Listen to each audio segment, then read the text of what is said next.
അതേപോലെ എല്ലാവരും ചോദിക്കാറ് എങ്ങനെ ഈ സീക്രറ്റ്. എനിക്ക് അദ്ദേഹം അന്ന് പറഞ്ഞു കൊടുത്ത ഒരു കാര്യമുണ്ട്. എല്ലാ ദിവസവും 3 കിലോമീറ്റർ ഓടുന്നുണ്ട്.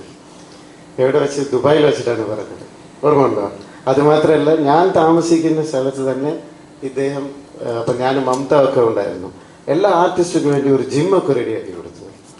സോ ഒരു ആർട്ടിസ്റ്റായിട്ട് പുറകിൽ ഇവരൊക്കെ ചെയ്യുന്ന ഡെഡിക്കേഷൻ, എക്സസൈസ്, ഡയറ്റിംഗ് ഒന്നും നിങ്ങളുടെ മീഡിയയിലെ പുറത്ത് പറയില്ല. പക്ഷെ പടത്തിൽ കാണുമ്പോൾ അതിൻ്റെ റിസൾട്ട് കാണാം. He is looking so young and energetic. അത് ആക്ഷൻ സീക്വൻസ് ആവട്ടെ, റൊമാൻസ് ആവട്ടെ, ഡാൻസ് ആവട്ടെ, അതേ ഇക്ക തന്നെ ഏർപ്പെടും. ആൻഡ് വേറെന്താ പറയുക, ആസ് ഐ സെഡ്, ഒരു ഗസ്റ്റ് അപ്പിയറൻസ് തന്നെയാണ്, പക്ഷേ പവർഫുള്ളായിരിക്കും. പിന്നെ ഇക്ക പറഞ്ഞു കോൺട്രവേഴ്സി ചോദ്യങ്ങളൊന്നും ചോദിക്കേണ്ട, ഓണം നല്ല ഒരു പടമാണ്. അഫ്കോഴ്സ് ഞാനും ഇക്കാവും പ്രൊഡ്യൂസറും എല്ലാവരും വന്നിരിക്കുന്നത് ബാഡ് ബോയ്സ് പടത്തോടെ പ്രൊമോഷന് വേണ്ടി. പക്ഷെ ടിനി ടോം ആ ഉദ്ദേശത്തിലല്ല വന്നിരിക്കുന്നത്. ഏത് കോൺട്രവേഴ്സി ആണെങ്കിലും ടിനി ടോം എടുത്ത് മുഖം നോക്കി ഓപ്പൺ ആയിട്ട് നിങ്ങൾ പറയാം. ഏത് കമ്മിറ്റി ആയാലും പുള്ളി ഒന്നും പേടിക്കാത്ത ഒരു മനസ്സിലാണ്. അപ്പൊ അങ്ങനെ തുടങ്ങാം കേട്ടോ. അപ്പൊ എന്തിനും തയ്യാറായ ടിനി ടോം ആണോ?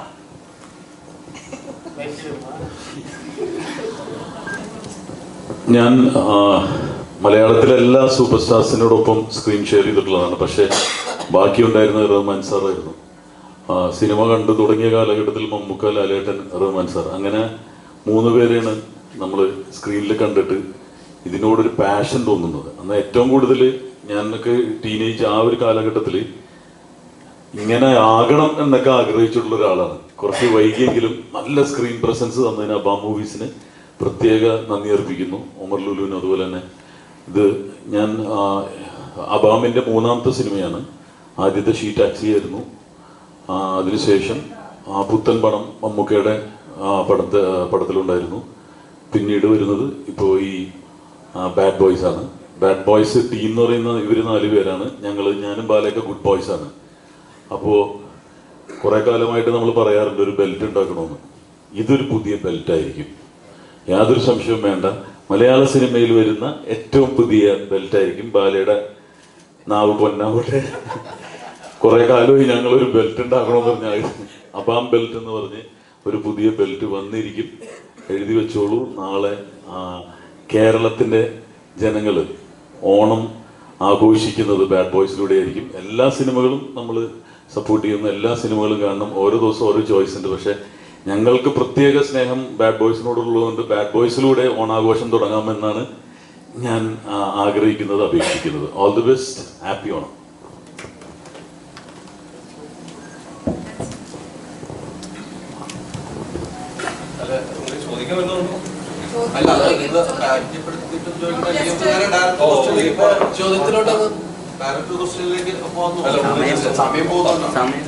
നമസ്കാരം. ഒരുപാട് സന്തോഷം. ചെറിയ കോൾഡാണ്.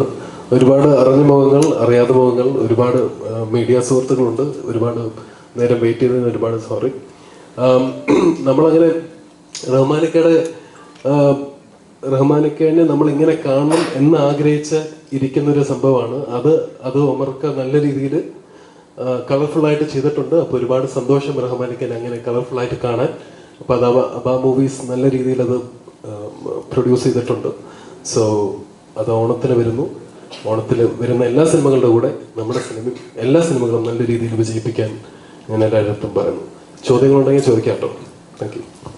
ബിബിന്റെ ഒരു ഗംഭീര പെർഫോമൻസ് ഉണ്ട്. ജസ്റ്റ് ഒന്ന് ക്യാരക്ടറും കാര്യങ്ങളും ജസ്റ്റ് ഒന്ന് പറഞ്ഞിട്ട് നമുക്ക് ക്വസ്റ്റ്യൻസിലേക്ക്.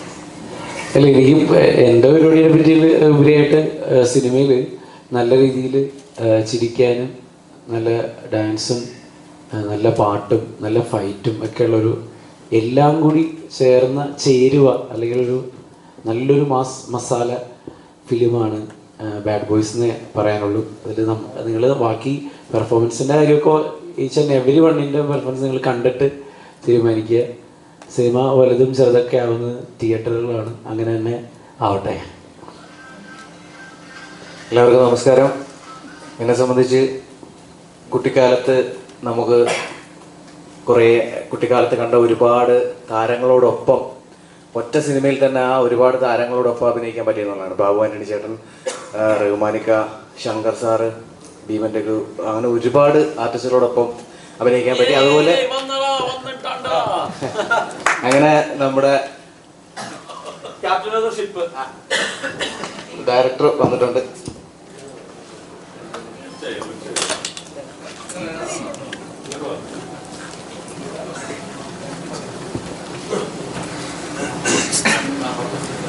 അപ്പോ അങ്ങനെ ഒരു ഭാഗ്യം ഈ സിനിമയിലൂടെ കിട്ടി.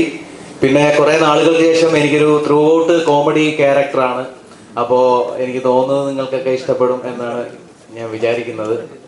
ഞാൻ മാത്രമല്ല, റഹ്മാനിക്ക നമ്മൾ പണ്ട് കണ്ട പോലത്തെ അങ്ങനത്തെ ഒരു കോളേജ് കുമാരൻ അങ്ങനത്തെ ഒരു ഇതൊന്നുമല്ല.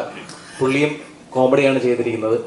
അപ്പോൾ അദ്ദേഹത്തിനോടൊപ്പം ത്രൂ ഔട്ട് ഒരു കോമഡി ക്യാരക്ടർ ചെയ്യാൻ പറ്റി. അങ്ങനെ ഒരുപാട് ഘടകങ്ങൾ ഈ സിനിമയ്ക്കകത്തുണ്ട്. നിങ്ങൾ എന്തായാലും നിങ്ങൾക്ക് ഓണത്തിന് കാണാൻ പറ്റിയ, ഫാമിലി ആയിട്ട് പോയി കാണാൻ പറ്റിയ ഒരു അടിപൊളി സിനിമയായിരിക്കും ഇത്. ബാക്കി നിങ്ങൾ കണ്ടിട്ട് നിങ്ങളുടെ അഭിപ്രായങ്ങൾ അറിയിക്കുക. Thank you.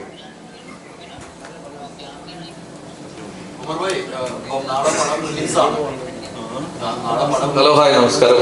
ഞാൻ കാരണം കുറച്ച് ലേറ്റായി. ഇന്ന് ക്യൂബിൽ അപ്ലോഡ് ചെയ്ത് ഇതിന്റെ പ്രോസസ്സൊക്കെ കഴിഞ്ഞ് വന്നപ്പോ ഒരുപാട് നേരമായി പോയി. അതുകൊണ്ടാണ്, സോറി. ചോദിക്ക്. ഞാൻ പറഞ്ഞിട്ട് പറഞ്ഞാൽ ഡയറക്ടർ. എല്ലാവർക്കും നമസ്കാരം. ബാഡ് ബോയ്സ് പറ്റി പറയുകയാണെങ്കിൽ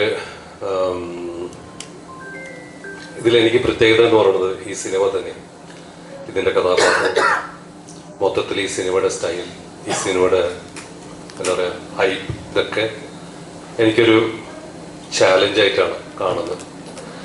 നിങ്ങൾക്കാർക്കും ആയിരിക്കില്ല ഇത്. നിങ്ങൾക്ക് ചിലപ്പം ഒരു പക്ഷേ സാധാരണ ഒരു ഹ്യൂമർ ഫിലിം, കോമഡി ഫിലിം ആയിട്ട് കാണുമായിരിക്കും. പക്ഷെ എനിക്കിതൊരു വലിയ ചേഞ്ച്. കാരണം ഞാൻ ഇത്രയും വർഷങ്ങൾ, കഴിഞ്ഞ ഒരു 10 വർഷങ്ങളായിട്ട് ചെയ്തുകൊണ്ടിരുന്ന കഥാപാത്രങ്ങൾക്ക് നേരെ ഓപ്പോസിറ്റ് ആയിട്ടുള്ളൊരു ക്യാരക്ടറാണ് ഞാൻ ചെയ്യുന്നത്. കഥ കേട്ടപ്പോൾ ഒരുപാട് ചിരിച്ചു. 3-4 തവണ ഉമ്മറിൻ്റെ അടുത്ത് വന്നു, പല ലൊക്കേഷനും ഈ കഥ പറയുകയും ഇതിൻ്റെ ഒപ്പം നമ്മുടെ സാരംഗ് ജയപ്രകാശ് പുള്ളി ഈ കഥ പറയുമ്പോഴും ഓരോരുത്തരുടെ വോയിസിൽ മിമിക്രി ഒക്കെ പറഞ്ഞിട്ടാണ് ഡയലോഗ് പറഞ്ഞത്. ഇതൊക്കെ കേക്ക് എനിക്ക് ഭയങ്കര അന്ന് ഒരുപാട് പൊട്ടിച്ചിരിക്കുകയുണ്ടായിരുന്നു. സിനിമ കഥ ഇഷ്ടപ്പെട്ടു, പക്ഷെ ചെയ്യാനുള്ള ധൈര്യം എനിക്കുണ്ടായിരുന്നില്ല. ഞാൻ ഇങ്ങനെയൊക്കെ ചോദിച്ചു. അപ്പം ഞാൻ ആദ്യത്തെ ചോദ്യം ചോദിച്ചത്, ഈ കഥയുമായിട്ട് എൻ്റെ അടുത്തേക്ക് എങ്ങനെ ഉമ്മറാൻ വന്നത്? നിങ്ങൾ എന്നെ എന്താ കണ്ടത്? ഞാനൊരു കോമഡി ഇതുവരെ ചെയ്തിട്ടില്ലല്ലോ. അപ്പോൾ പുള്ളി തന്ന ഓർപ്പിലും ധൈര്യത്തിലാണ് സത്യം. ഇത് ഞാൻ പല ഇന്റർവ്യൂവിലും പറഞ്ഞിട്ടുണ്ട്, ആണ് ഞാൻ ഇന്ന് ബാഡ് ബോയ്സ് ചെയ്തിരിക്കുന്നത്. പിന്നെ ഇത് ഈ ക്യാരക്ടറിലോട്ട് ഇറങ്ങാൻ തന്നെ ഒരു ചെറിയൊരു ട്രാൻസ്ഫോർമേഷൻ്റെ ആവശ്യമുണ്ടായിരുന്നു എനിക്ക്. അത് എളുപ്പമുള്ള ഒരു കാര്യമായിരുന്നില്ല. അത് ആസ് എൻ ആക്ടർ എനിക്ക് മാത്രമേ അത് മനസ്സിലാക്കൂ, ബാക്കിയുള്ള ആക്ടേഴ്സിനും. അപ്പോൾ സന്തോഷം ഞാൻ ഈ പടം ചെയ്തതിൽ. ആൻഡ് ഈ പടം നമ്മളിത് ഡിസ്കഷൻ്റെ സമയത്ത് ഇത് ചെയ്യുമ്പോൾ തന്നെ എൻ്റെയും ഒമറുടെയും ആഗ്രഹമായിരുന്നു ഒരു ഓണം റിലീസ് ആക്കിയാലോ എന്നൊക്കെ വിചാരിച്ചിട്ട്. എനിക്കും ആദ്യമായിട്ടാണ് ഒരു ഓണത്തിന്, ഒരുപാട് വർഷങ്ങൾക്ക് ശേഷമാണ് ഓണത്തിനൊരു റിലീസ് നമ്മൾ പ്ലാൻ ചെയ്യുന്നത്. പക്ഷേ ഞങ്ങൾക്കിങ്ങനെ സ്വപ്നം കാണാൻ പറ്റുള്ളൂ.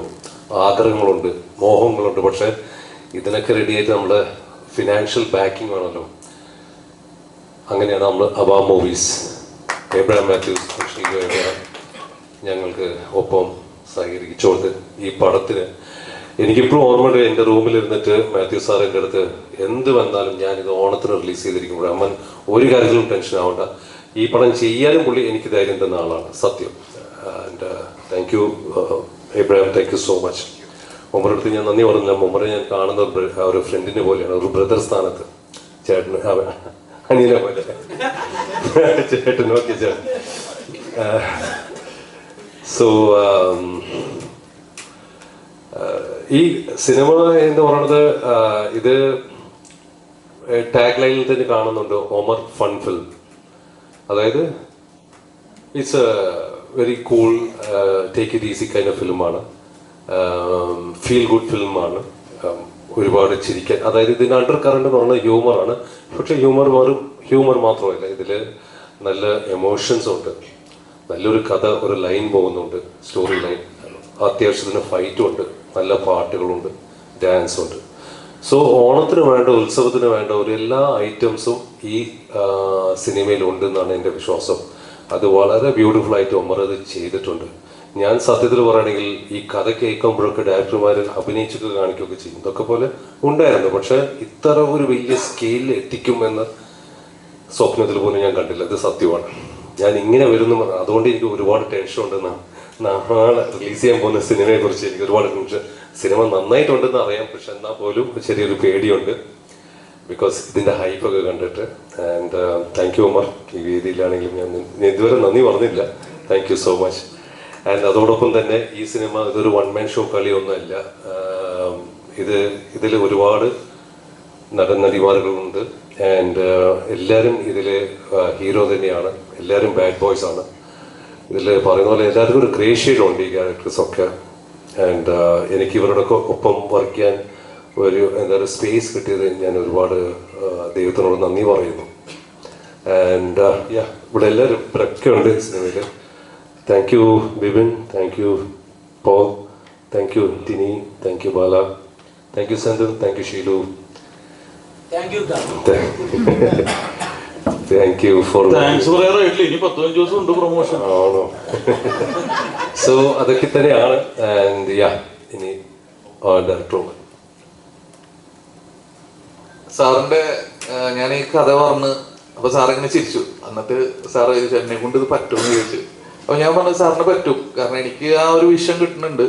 പിന്നെ ഞാൻ മനസ്സിലാക്കിയ ഒരു സംഭവം എന്താ വെച്ചാല്, ഇപ്പൊ ഞാൻ ഇതിനു മുന്നേ ചെയ്തത് കോമഡി അല്ലെങ്കിൽ യൂത്ത് ഓറിയന്റഡ് ആയിട്ടുള്ള ഫിലിമാണ്. അപ്പൊ പിന്നെ നമ്മൾ ഒരു പടം രണ്ട് പടം ചെയ്ത് കഴിഞ്ഞ് ഇവിടെ നമ്മൾ സ്റ്റാമ്പ് ചെയ്ത് തരും, ഇയാൾക്ക് ഇത് മാത്രമേ പറ്റുള്ളൂ എന്ന് പറഞ്ഞിട്ട്. അങ്ങനെ നമ്മളിലേക്ക് തന്നെ ഓട്ടോമാറ്റിക്കലി ധാരണ ഇൻജെക്ട് ചെയ്ത് ഇവിടെ കേട്ടിട്ടുണ്ട്. ഇവിടുത്തെ മീഡിയാസ് ആണെങ്കിലും അല്ലെങ്കിൽ എന്താണ് ഇതിന് പിന്നിൽ എന്നുള്ളത് മനസ്സിലാവണല്ലോ. ഇപ്പൊ സാറ് ഇത് ചെയ്ത് കഴിഞ്ഞപ്പോഴാണ് സാറിന് തന്നെ അപ്പോ ഇത് ശരിക്കും പർപ്പസ്ഫുള്ളി ചെയ്യുന്നതാണോ അല്ലെങ്കിൽ ഇതിന്റെ പിന്നില് എന്താണ് എന്ന് മനസ്സിലാവുള്ളൂ. ഒരാൾക്ക് ഇന്നത് മാത്രമേ പറ്റുള്ളൂ എന്ന് പറഞ്ഞ സ്റ്റാമ്പ് അടിക്കുന്ന ഒരു പ്രവണത മലയാളികൾക്ക് ഇടയിൽ ഭയങ്കരമായിട്ട് കൂടി ഇതുണ്ട്. എനിക്ക് അങ്ങനെ ഫീൽ ചെയ്തിട്ടുണ്ട്. അപ്പൊ എൻ്റെ ഒരു ശ്രമമാണ്, എന്നെ സ്റ്റാമ്പ് ചെയ്തെന്ന് പൊളിച്ച് മാറ്റാനുള്ള എൻ്റെ ഒരു ശ്രമമാണ് ഈ സിനിമ. അതിന് എൻ്റെ കൂടെ നിന്ന് Rahman sir, producer Abraham sir, Sheelu, എല്ലാവരും നിങ്ങൾ എൻ്റെ കൂടെ നിൽക്കണമെന്ന് ഞാൻ എന്താ പറയാ അത്രയും ഇതിലാ പറയണത്. പിന്നെ എങ്ങനെ വന്നാലും ബോറടിക്കൂല, പക്ക ഒരു എന്റർടൈനർ ആയിട്ടാണ് ഞങ്ങൾ ഒരുക്കാൻ ശ്രമിച്ചിട്ടുള്ളത്. ഹ്യൂമറും പാട്ടും ഡാൻസും ഒക്കെ ആയിട്ട് പക്ക ഒരു ഓളം തമിഴ് തെലുങ്ക് പടങ്ങളുടെ ഒക്കെ ഒരു ഫ്ലേവറും എല്ലാം കൂടിയിട്ട് മിക്സ് ചെയ്തിട്ട് ഓണത്തിന് ഒരു അത്തപ്പൂക്കളം പോലെ കളർഫുൾ ആയിട്ടുള്ള ഒരു പരിപാടിയാണ് ഇതിലും ഞങ്ങൾ ഒരുക്കിയിട്ടുള്ളത്. നിങ്ങൾക്ക് ഇഷ്ടപ്പെടുന്ന തന്നെയാണ് എൻ്റെ വിശ്വാസം, അല്ലേ ബിബിനെ? അപ്പോ ഞാൻ സാറിന് കൊടുക്കാം.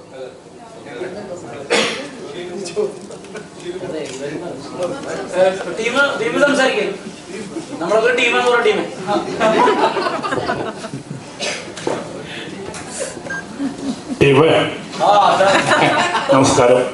വളരെ സന്തോഷം ചാണെങ്കിൽ എൻ്റെ ഈ സിനിമയിൽ എൻ്റെ പേര് ടീമെന്ന് തന്നെയാണ്. ഞാൻ ഒരുപാട് നാളായിട്ട് സിനിമയിലൊന്നും കാണുന്നില്ലെന്നാണ് എല്ലാവരും പരാതി. ഞാൻ 18 വർഷമായി ഈ ഫീൽഡിൽ ഇറങ്ങിയിട്ട്.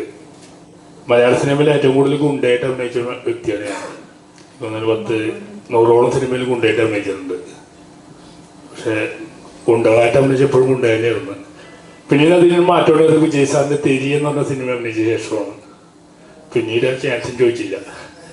ചാൻസ് ചോദിക്കാതാണ് എനിക്ക് സിനിമയിൽ അവസരമൊന്നും ഇല്ലാന്ന്. അങ്ങനെയാണ് മുരളി സാർ എന്നെ ഈ പടത്തിലേക്ക് വിളിച്ചത്. ഈ സിനിമയിൽ ഞാൻ ഗുണ്ടയല്ല, അത് ആദ്യം തന്നെ പറഞ്ഞോളാം. സ്റ്റാർ മാജിക്കിലൂടെയൊക്കെ എന്നെ കോമഡി ആയിട്ടാണ് ഇപ്പോൾ കാണുന്നത്. അപ്പോൾ ചെറിയ കോമഡി സീനൊക്കെ ചെയ്തിട്ടുണ്ട്. ഇതിൽ ഇതിൽ മാസ് ഡയലോഗ് തന്നിട്ടുണ്ട്. ഒരു കൊച്ചിക്കാരനായിട്ട് അസലൊരു പച്ച ഒരു കൊച്ചിക്കാരനായിട്ട് അഭിനയിച്ചേക്കണത്. എങ്ങനെ ഉണ്ടാവും എന്ന് പറഞ്ഞോളൂ. എത്രയൊക്കെ സീൻ ഉണ്ടെന്ന് പറയാൻ പറ്റില്ല, എത്രയൊക്കെ സീൻ കട്ടായി പോയെന്ന് എനിക്ക് അറിഞ്ഞൂടാ. എന്റെ പ്രൊമോഷൻ പറയട്ടെ. അപ്പൊ ബാഡ് ബോയ്സ് എനിക്ക് തോന്നുന്നു ഈ ആർട്ടിസ്റ്റ് ഒരുപാട് പേര് പ്രൊമോട്ട് ചെയ്തിട്ടുണ്ട്. ഞാൻ ചെറിയ വേഷമാണെങ്കിൽ ഞാൻ ഒരുപാട് സ്ഥലത്ത് നമ്മുടെ പടം പ്രൊമോട്ട് ചെയ്തിട്ടുണ്ട്. ഞാൻ പോകുന്ന സ്ഥലത്ത് എല്ലാവർക്കും ബാഡ് ബോയ്സിനെ കുറിച്ച് പറഞ്ഞിട്ടുണ്ട്. അപ്പോൾ അത് തന്നെ എനിക്ക് സന്തോഷം. അപ്പോൾ ഈ സിനിമ എല്ലാവരും കാണുമെന്ന് എനിക്കറിയാം. എല്ലാവരും കാണുന്ന സിനിമയിൽ അഭിനയിക്കാൻ പറ്റിയതിൽ വളരെ സന്തോഷമുണ്ട്. ഇനി തുടങ്ങി സിനിമയിൽ ഞാനും ഉണ്ടാവും. ഇനി ഇറങ്ങുന്ന സിനിമകളിലൊക്കെ ഇനി ഞാൻ ചാൻസ് ഒക്കെ ചോദിക്കാൻ പോലെയാണ്. വളരെ സന്തോഷം. എനിക്ക് നന്ദി പറയാനുള്ളത് ഇതിന്റെ പ്രൊഡ്യൂസറും എന്നെ മുരളി സാറിന്. പവർ സ്റ്റാർ എന്നൊരു പടം പ്ലാൻ ചെയ്തിട്ടുണ്ടായിരുന്നു. ആ സിനിമയിൽ എനിക്ക് അത്യാവശ്യം നല്ലൊരു വേഷം പറഞ്ഞു. ആ പടം ഇനി നടന്നില്ല, ഇനി നടക്കുമെന്ന് എനിക്ക് തോന്നുന്നു. അപ്പോൾ വളരെ സന്തോഷം. എനിക്കും നാളെ സിനിമ കാണാൻ വേണ്ടി ത്രില്ലടിച്ചിരിക്കുന്നതാണ്. അപ്പോൾ എല്ലാവരും സിനിമ കാണാൻ വരുമെന്ന് എനിക്കറിയാം. ഞാനും ഇനിയും പ്രൊമോഷൻ ചെയ്യും സിനിമ. അപ്പോൾ കൂടെ ഉണ്ടാവും. Thank you. പിന്നെ ഞാൻ നേരത്തെ പറഞ്ഞില്ലേ, ഇതേപോലെ ഞാൻ ഇതിന് മുന്നേ ചെയ്തിട്ടുള്ള പക്ക യൂത്തിനെ കോൺസെൻട്രേറ്റ് ചെയ്തിട്ടുള്ള സിനിമകളാണ്. അപ്പൊ ഞാൻ ആദ്യമായിട്ട് ചെയ്യണ ഒരു ഫാമിലിയും കൂടിയിട്ട് കണക്ട് ചെയ്തിട്ടുള്ള ഒരു സിനിമയാണ്. അപ്പൊ തീർച്ചയായിട്ടും ഇപ്പൊ എന്റെ മുൻ സിനിമകൾ കണ്ടിട്ട് ഇപ്പൊ കുറെ കമന്റ്സ് വരാറുണ്ട്, ഇത് ഫാമിലി ആയിട്ട് കാണാൻ പറ്റുമോ, അതേ യൂത്തിനെ മാത്രം ടാർഗറ്റ് ചെയ്തിട്ടുള്ളതാണോ, അങ്ങനെ ഡബിൾ മീനിങ് കോമഡി ഉണ്ടാവോ? ഇതിൽ അങ്ങനെ യാതൊരുവിധ ഡബിൾ മീനിങ് കോമഡിയോ അങ്ങനത്തെ ഇതൊന്നുമില്ല. ഇത് ഫാമിലി യൂത്തിനും എല്ലാവർക്കും തിയേറ്ററിൽ ഒരേപോലെ വന്ന് കണ്ട് ആസ്വദിക്കാൻ പറ്റുന്ന ഒരു സിനിമയായിട്ടാണ് ഞാൻ ഒരുക്കിയിട്ടുള്ളത്. അപ്പൊ കണ്ട് എൻ്റെ ഫ്രണ്ട്സും എല്ലാവർക്കും നല്ല ഇഷ്ടമായി. അപ്പൊ ആ ഒരു സന്തോഷത്തിലും കൂടിയിട്ടാണ് ഞാൻ ക്യൂബിൽ നിന്ന് വന്നത്. അപ്പൊ നാളെ തിയേറ്ററിൽ നിന്നും ആ ഒരു സന്തോഷം ഞങ്ങൾക്ക് കിട്ടട്ടെ, അങ്ങനെ ഞാൻ പ്രാർത്ഥിക്കും. Thank you.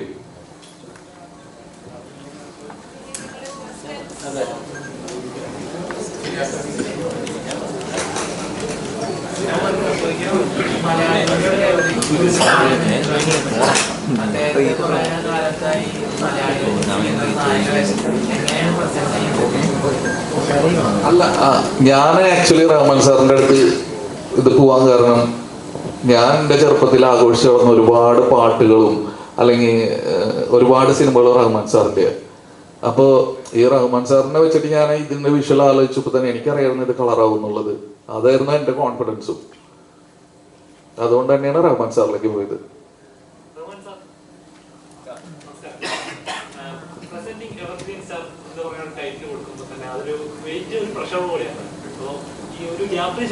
മലയാള ചിത്രത്തിൽ ഇങ്ങനെ ചിന്തിച്ചിട്ടുണ്ടോ, ഞാൻ ഈ കഥാപാത്രം ചെയ്യുമ്പോൾ പ്രേക്ഷകർ എങ്ങനെയായിരിക്കും ജഡ്ജ് ചെയ്യുക, അങ്ങനെ തോട്ടപ്പള്ളിയിൽ പോയിട്ടുണ്ടായിരുന്നു?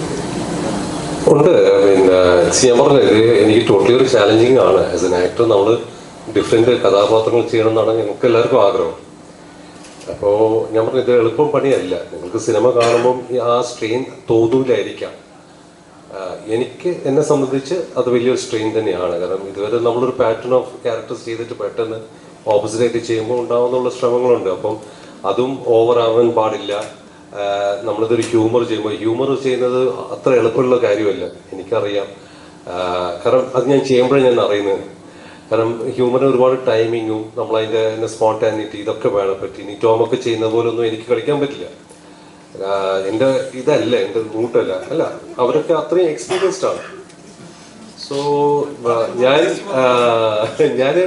ഫേഷ്യൽ മാത്രമല്ല, ബോഡി ലാംഗ്വേജ് വരെ, അതിൻ്റെ സ്റ്റൈൽ, അതിൻ്റെ വാക്കിംഗ് ഒക്കെ ഉള്ളിൽ ഞാൻ മാറ്റിയെടുക്കേണ്ടി വന്നു.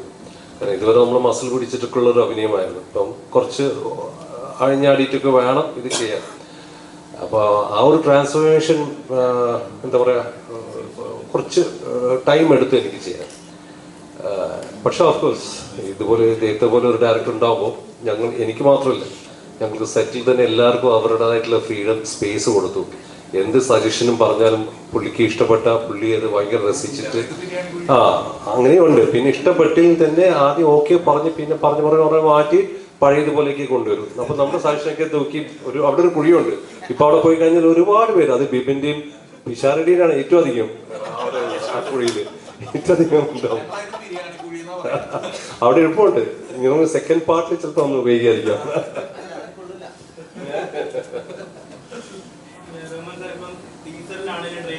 കൂടുതൽ ആളുകൾ കമന്റ് ചെയ്തിരിക്കുന്നത് റഹ്മാൻ സാറിനെ പറ്റിയാണ്. എന്തൊരു സ്ക്രീൻ പ്രസൻസ് ആണ്. ഈ പടം ഹിറ്റ് ആണെങ്കിൽ ഇനി മലയാള സിനിമയിൽ റഹ്മാൻ സാറിന് നല്ലൊരു സ്പേസ് ഉണ്ടാകും എന്നുള്ള രീതിയിൽ. അപ്പൊ അത്തരത്തിലുള്ള കമന്റുകളൊക്കെ കണ്ടിരുന്നു. ഇത് ഞാൻ ഒരു മറുപടി പറയട്ടെ. ഇക്കാവ് ഇത്രയും കാലം ഈ ഹെയർ സ്റ്റൈലിൽ ഇപ്പൊ എടുക്കുന്ന ഒരു ഹെയർ സ്റ്റൈലിൽ കണ്ടു. പക്ഷെ ഈ പടത്തിൽ പൂജ നടന്നു. ഞങ്ങളൊക്കെ നേരത്തെ വന്നു. അപ്പോൾ ക്യാരണിലെന്ത് ചേട്ടൻ ഇറങ്ങി വരുമായിരുന്നു. ഷോർട്ട് ഹെയർ കട്ട് ചെയ്തിട്ട് വൈറ്റ് കളർ ഷർട്ട് ഇട്ട് വന്നപ്പോൾ എനിക്ക് എൻ്റെ മനസ്സിൽ തോന്നിയ ഒരു കാര്യം, എവിടെയോ മമ്മൂക്ക പോലെ ഉണ്ടല്ലോ അല്ലേ. ഇത് എനിക്ക് മാത്രമല്ല, ഇതൊക്കെ കൈയടിക്കാം. സംടൈംസ് ഒരു ആർട്ടിസ്റ്റ് ഒരു കഥാപാത്രത്തിൽ റെഡി ആയിട്ട് വരുമ്പോൾ ഒരു മാജിക് സംഭവിക്കും സ്ക്രീനിൽ. അന്ന് എനിക്ക് പട പൂജയിൽ അത് തോന്നിയത്. മമ്മൂട്ടി സാർ மாதிரி இருக்காருப்பா. இப்போ ட்ரெய்லர் காணும்போது அந்த ஒரு ஸ்க்ரீனில் அந்த ஆக்ஷன் சீக்வன்ஸில் பாட்டில் எடுத்து அடிக்கும்போது എൻ്റെ വീട്ടിലിരിക്കുന്ന സാധാരണക്കാരല്ലേ, ഇക്ക റഹ്മാൻ കാണുമ്പോൾ മമ്മൂക്ക പോലെ ഉണ്ടല്ലോ, ഏതോ റെസിംബ്ലൻസ് ഉണ്ടല്ലോ, அந்த ஹேர் ஸ்டைல் மாற்றியதானோ இல்லை பாடி லாங்குவேஜ் ஆனோ എന്താണല്ലേ വേറെ എന്തെങ്കിലും നമുക്ക് ചെയ്ത ഒരു കഥാപാത്രമാണോ ഒരു കമ്പാരിസൺ വരുന്നുണ്ട് അങ്ങ് ഒരു മാജിക് ഫോളോ ആവുന്നുണ്ട് അത് പടത്തിൽ വർക്കൗട്ട് ആവുമെന്ന് തോന്നുന്നുണ്ട് ഐ തിങ്ക് സോ ഇല്ല എല്ലാവരും പറയുന്നു ഇത് എൻ്റെ ഒരു തനിപ്പെട്ട ഒരു അഭിപ്രായം ഇല്ല ടിക്കറ്റിൻ്റെ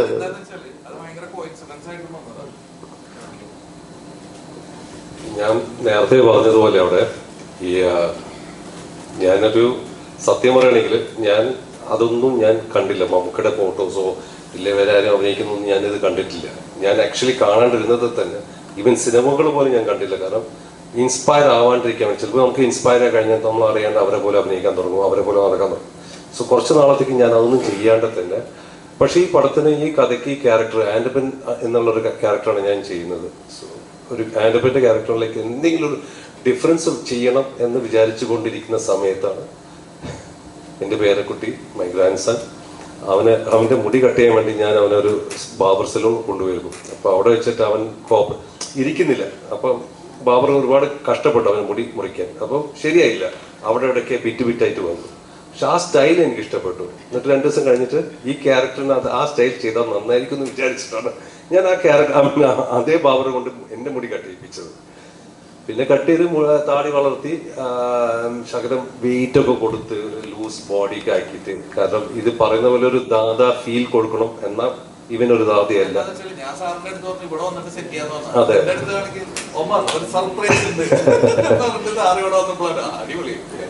എന്നിട്ട് ഇതെല്ലാം ഇരുന്ന് ഒരു 4-ാം ദിവസം ഞാനും ടിനി ടോം ഇരിക്കും. ഇവൻ ടിനി ടോം എല്ലാവരും കൂടിയും വർക്ക് ചെയ്യുന്നുണ്ടെന്ന് പറഞ്ഞു. പക്ഷെ ആരും സെറ്റിലൊന്നും പറയുന്നത് കേട്ടില്ല.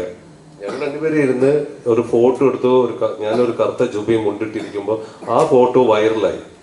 അവിടെ നിന്നാണ് ഇത് തുടങ്ങിയത്. ടെർബോ ലുക്ക്, മറ്റേ ടെർബോ ജോസ് ആയിട്ട് ചേട്ടൻ അനിയനായിട്ട് വരുന്നു, ആ സിനിമയിൽ ഗസ്റ്റ് അപ്പിയറൻസ് എന്നൊക്കെയാണ് പലരും കമന്റ് റിവ്യൂസ് ഒക്കെ എഴുതിയിരിക്കുന്നത്. അപ്പോഴാണ് ഞാൻ ഇച്ചക്കയുടെ ഫോട്ടോ കാണുന്നത്. അതാണ് അതിന്റെ സത്യം. അല്ലാണ്ട് ഞാൻ അദ്ദേഹത്തിന്റെ സ്റ്റൈലിൽ കോപ്പി അടിച്ചാൽ അറിഞ്ഞിരുന്നെങ്കിൽ ഒരു പക്ഷേ ഞാൻ ആ സ്റ്റൈൽ ചെയ്യില്ലായിരുന്നു, ഞാൻ മാറ്റി പിടിച്ചേനെ വേറെ എന്തെങ്കിലും. അത് സത്യം.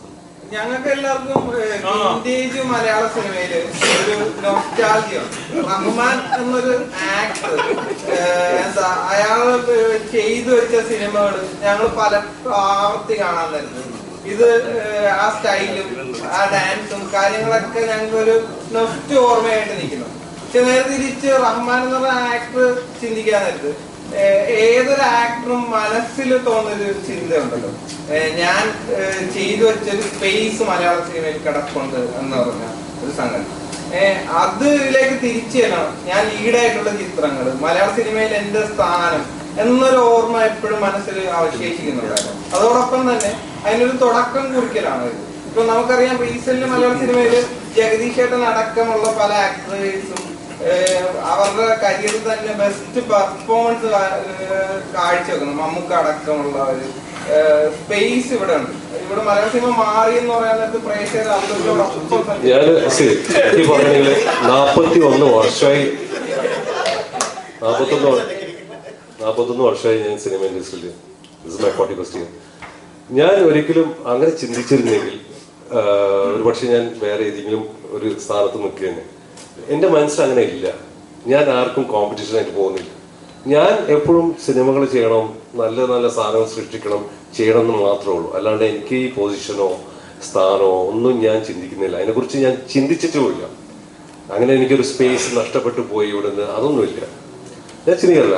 അങ്ങനെയാണെങ്കിൽ ഞാൻ പല വേറെ ഇതൊക്കെ ചെയ്തിട്ട് അത് നിങ്ങൾക്ക് മീഡിയക്കും അറിയാമായിരിക്കും.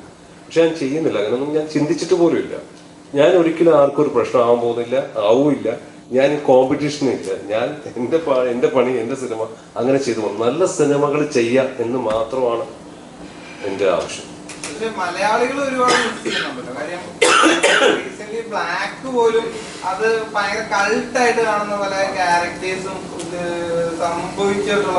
നിങ്ങൾ പറയുന്ന ഗ്യാപ്പാണ്, മലയാള സിനിമയിൽ വരുന്ന ഗ്യാപ്പിലാണ്. ഞാൻ പറഞ്ഞില്ല, ഞാൻ തമിഴിലും തെലുങ്കിലും ഒക്കെ ചെയ്തുകൊണ്ടിരിക്കുകയാണ്. അപ്പോൾ അവിടെ ചെയ്യുന്ന സിനിമകളൊക്കെ ഒരുപാട് ഡേറ്റ്സ് അങ്ങനെയൊക്കെ പോകുന്നതാണ്. ഒരു വർഷത്തിൽ അങ്ങനെ കുറച്ച് ബിസിയാണ്. ഇടയ്ക്ക് ഞാൻ വന്നൊരു മലയാള സിനിമ ചെയ്യും, അങ്ങനെ മാത്രമേ ഉള്ളൂ. അല്ലാണ്ട് എനിക്ക് തുടർച്ചയായിട്ട് ചെയ്യണമെന്ന് ഞാൻ അപ്പം ആഗ്രഹിച്ചിരുന്നു. ഇപ്പോൾ ഒരു പക്ഷേ ഇവിടെ നിങ്ങളൊക്കെ സ്വീകരിക്കുകയാണെങ്കിൽ ഞാൻ തീർച്ചയായിട്ടും ചെയ്യാം. ക്രിയേറ്റ് ചെയ്ത ഒരു ഇമേജ് ആണ് മീനിങ് എല്ലാ പടത്തിലും വരുന്നു എന്നുള്ളത്. അത് മാറ്റാൻ വേണ്ടി മാത്രമാണോ? അല്ല, അത് മാറ്റാൻ വേണ്ടി മാത്രമല്ല. എന്നെ സംബന്ധിച്ചിട്ട് എല്ലാ തരം സിനിമകൾ ചെയ്യണമെന്ന് എനിക്ക് ഒരുപാട് ആഗ്രഹമുള്ള വ്യക്തിയാണ്. അപ്പോൾ ഇതിലും വലിയ വലിയ സ്കെയിലുള്ള സിനിമകൾ ചെയ്യണം. അപ്പോൾ അതിനു വേണ്ടിയിട്ടുള്ള ഒരു ശ്രമമാണ് ഈ സിനിമ.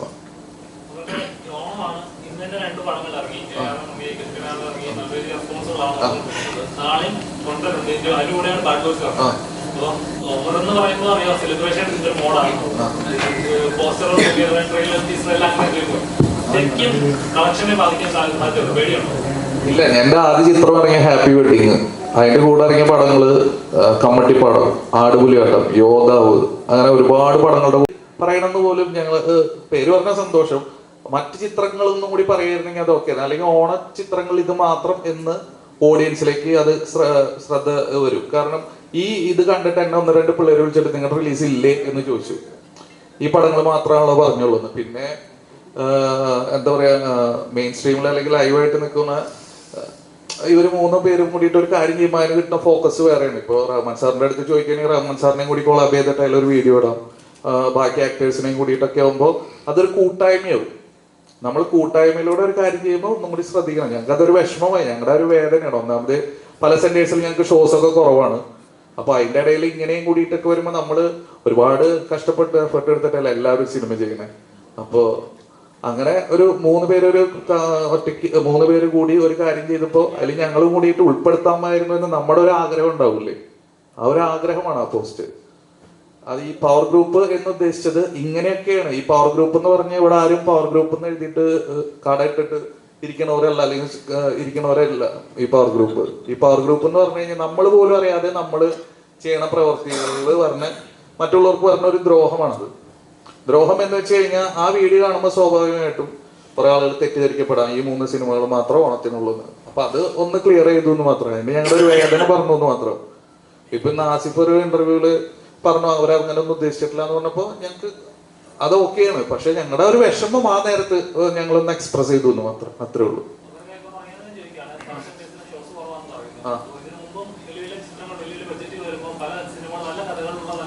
അത് തീർച്ചയായിട്ടും അതാ ഞാൻ പറഞ്ഞത്. അപ്പൊ ഞാൻ പറഞ്ഞൊന്ന് പോയിന്റ് അതാ ഞാൻ പറഞ്ഞത്. അതായത് ഈ വലിയ ചിത്രങ്ങൾ ഓൾറെഡി ഇവർ കോടിക്കണക്കിന് രൂപ പ്രൊമോഷന് മുടക്കുന്നുണ്ട്. അതിന്റെ കൂടെ ഇങ്ങനെ ഇവരെ ഒന്നിച്ചിട്ട് ഒരു ഇത് ചെയ്യുമ്പോൾ മാസമായിട്ടുള്ള ഒരു പ്രൊമോഷൻ അവർക്ക് കിട്ടും. അതിന്റെ കൂടെ നമ്മുടെ പേര് പറഞ്ഞ മറ്റു ഓണ ചിത്രങ്ങളും കൂടി ഉണ്ട് എന്നെങ്കിലും മെൻഷൻ ചെയ്ത് കഴിഞ്ഞാൽ ആ ഒരു പ്രശ്നം അവിടെ വരില്ലായിരുന്നു. അപ്പൊ വലിയ വലിയ ചിത്രങ്ങളുടെ ഇടയിൽ നമ്മൾ മറ്റേ കുഞ്ഞു പടങ്ങൾ സപ്പോർട്ട് ചെയ്യണമെങ്കിൽ അവർക്കും കിട്ടുന്ന ഒരു നല്ല കാര്യമാണുള്ളത്. അതൊക്കെ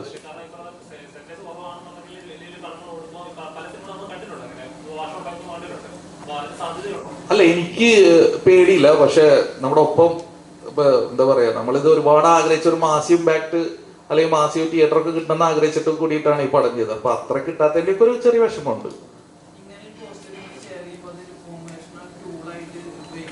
അല്ല അല്ല കമന്റ്സിലെ ആളുകൾക്ക് എന്ത് വേണമെങ്കിലും പറയും. ഇപ്പൊ ഞാൻ വണ്ടി ഇടിച്ചിട്ട് ഇവിടെ കിടന്നാ പറയാം അതും മാർക്കറ്റിംഗ് ആണെന്ന് പറയും. അതാണ് ആളുകള്. നാളെ അവരുടെ പടം റിലീസാണ്, അതുകൊണ്ട് പുതിയ പബ്ലിസിറ്റി സ്റ്റാൻഡാന്ന് പറയുന്നത്. അതാണ് ജനം. ഇപ്പൊ ഞാൻ പറയട്ടെ, ഇവര് ഇപ്പൊ ടോവിനോ, ആസിഫ് അലി, പെപ്പെ, ഇവര് 3 ആൾ എന്റെ സിനിമയുടെ ഒന്ന് പേര് പറഞ്ഞേക്കാൻ ഞാൻ ആഗ്രഹിക്കില്ലേ?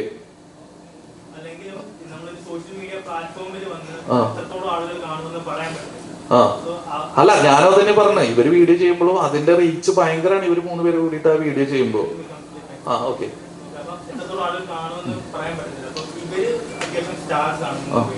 ഇവരോട് നേരിട്ട് ഈ സങ്കടം ആദ്യമേ അറിയിക്കാൻ ശ്രമിച്ചിരുന്നു, എന്നിട്ടാണോ ഈ പോസ്റ്റ് ഇട്ടത്, അതോ എങ്ങനെയാണ്? അല്ല, അവരാ വീഡിയോ അത് ഞങ്ങൾക്ക് അയച്ചു തന്നിട്ടില്ലല്ലോ. അപ്പൊ നമ്മളും അതേപോലെ അവര് പബ്ലിക് ആയിട്ടാണ് സാധനം പറഞ്ഞത്. അപ്പൊ ഞാനും പബ്ലിക് ആയിട്ട് പറഞ്ഞു. അതെ, അതാ ഞാൻ പറഞ്ഞത്. നമ്മളൊരു കാര്യം, നമ്മൾ കൂടുതൽ പവർഫുൾ ആവുമ്പോ നമ്മൾ ചെയ്യുന്ന പ്രവർത്തികൾ കൂടുതൽ ശ്രദ്ധിക്കുക. കാരണം അതിന് പറഞ്ഞ ഇമ്പാക്ട് കൂടുതലായിരിക്കും. അതന്നെ പറഞ്ഞത്. ഇപ്പൊ ഞാൻ പറയട്ടെ, ഇപ്പൊ ഞങ്ങളും ഈ ഇൻഡസ്ട്രിയിൽ തന്നെയല്ല, റഹ്മാൻ സാറിലെ ഇൻഡസ്ട്രിയില് ഇവർക്കൊക്കെ മുന്നത്തെ യൂത്തനായിരുന്നു റഹ്മാൻ സാറ് ഇല്ലേ? ഇപ്പൊ മമ്മൂക്കാടെയും ലാലേട്ടന്റെയും ഒരു പടമാണ് ഇറങ്ങണമെന്ന് വിചാരിക്കും, ഇവരിത് ചെയ്യോ? ഇപ്പൊ ബസൂക്കയും ബറോസും ഉണ്ട് ഓണത്തിന്. അങ്ങനെയാണെങ്കിൽ അവരതിനും കൂടിയിട്ട് വിഷയമില്ലേ? എന്താരൊന്നും മിണ്ടാത്ത ഇല്ലേ? അപ്പൊ തീർച്ചയായിട്ടും ഇത് എന്തോ ആയിക്കോട്ടെ, ഞങ്ങൾ അത് പ്രശ്നമൊന്നുമില്ല. ആ പ്രശ്നം അവിടെ കഴിഞ്ഞു. അതിനെ പറ്റിയിട്ട് വേറെ ഇതൊന്നും വേണ്ട. ഞങ്ങൾക്ക് ആ നേരത്ത് വന്ന ആ ഒരു വേദന ഞാൻ തീർച്ചയായിട്ടും നമ്മുടെ പേരൊന്നും അവർ പറഞ്ഞു കേൾക്കണമെന്ന് ഞാൻ ആഗ്രഹിച്ചു പോയി.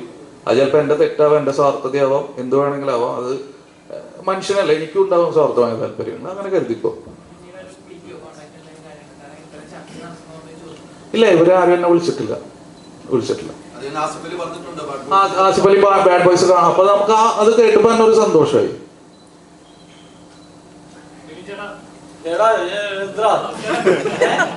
വെടിക്കെട്ടിന്റെ ക്ഷീണം തീർന്നിട്ടുള്ളത്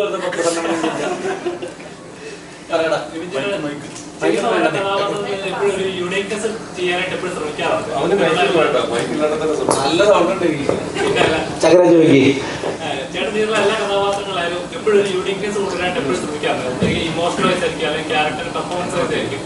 ഈ ഒരു വൈബ് എന്ന് പറയുന്നത് നമ്മുടെ ഒരു ഫ്രണ്ട്സിന്റെ ഒരു ഗ്യാങ്, ഒരു അടിപൊളി ബാക്ക് ബെഞ്ച് ഗ്യാങ് കൂടുമ്പോണ്ടാകുന്ന ഫീലിംഗ് ആണ്.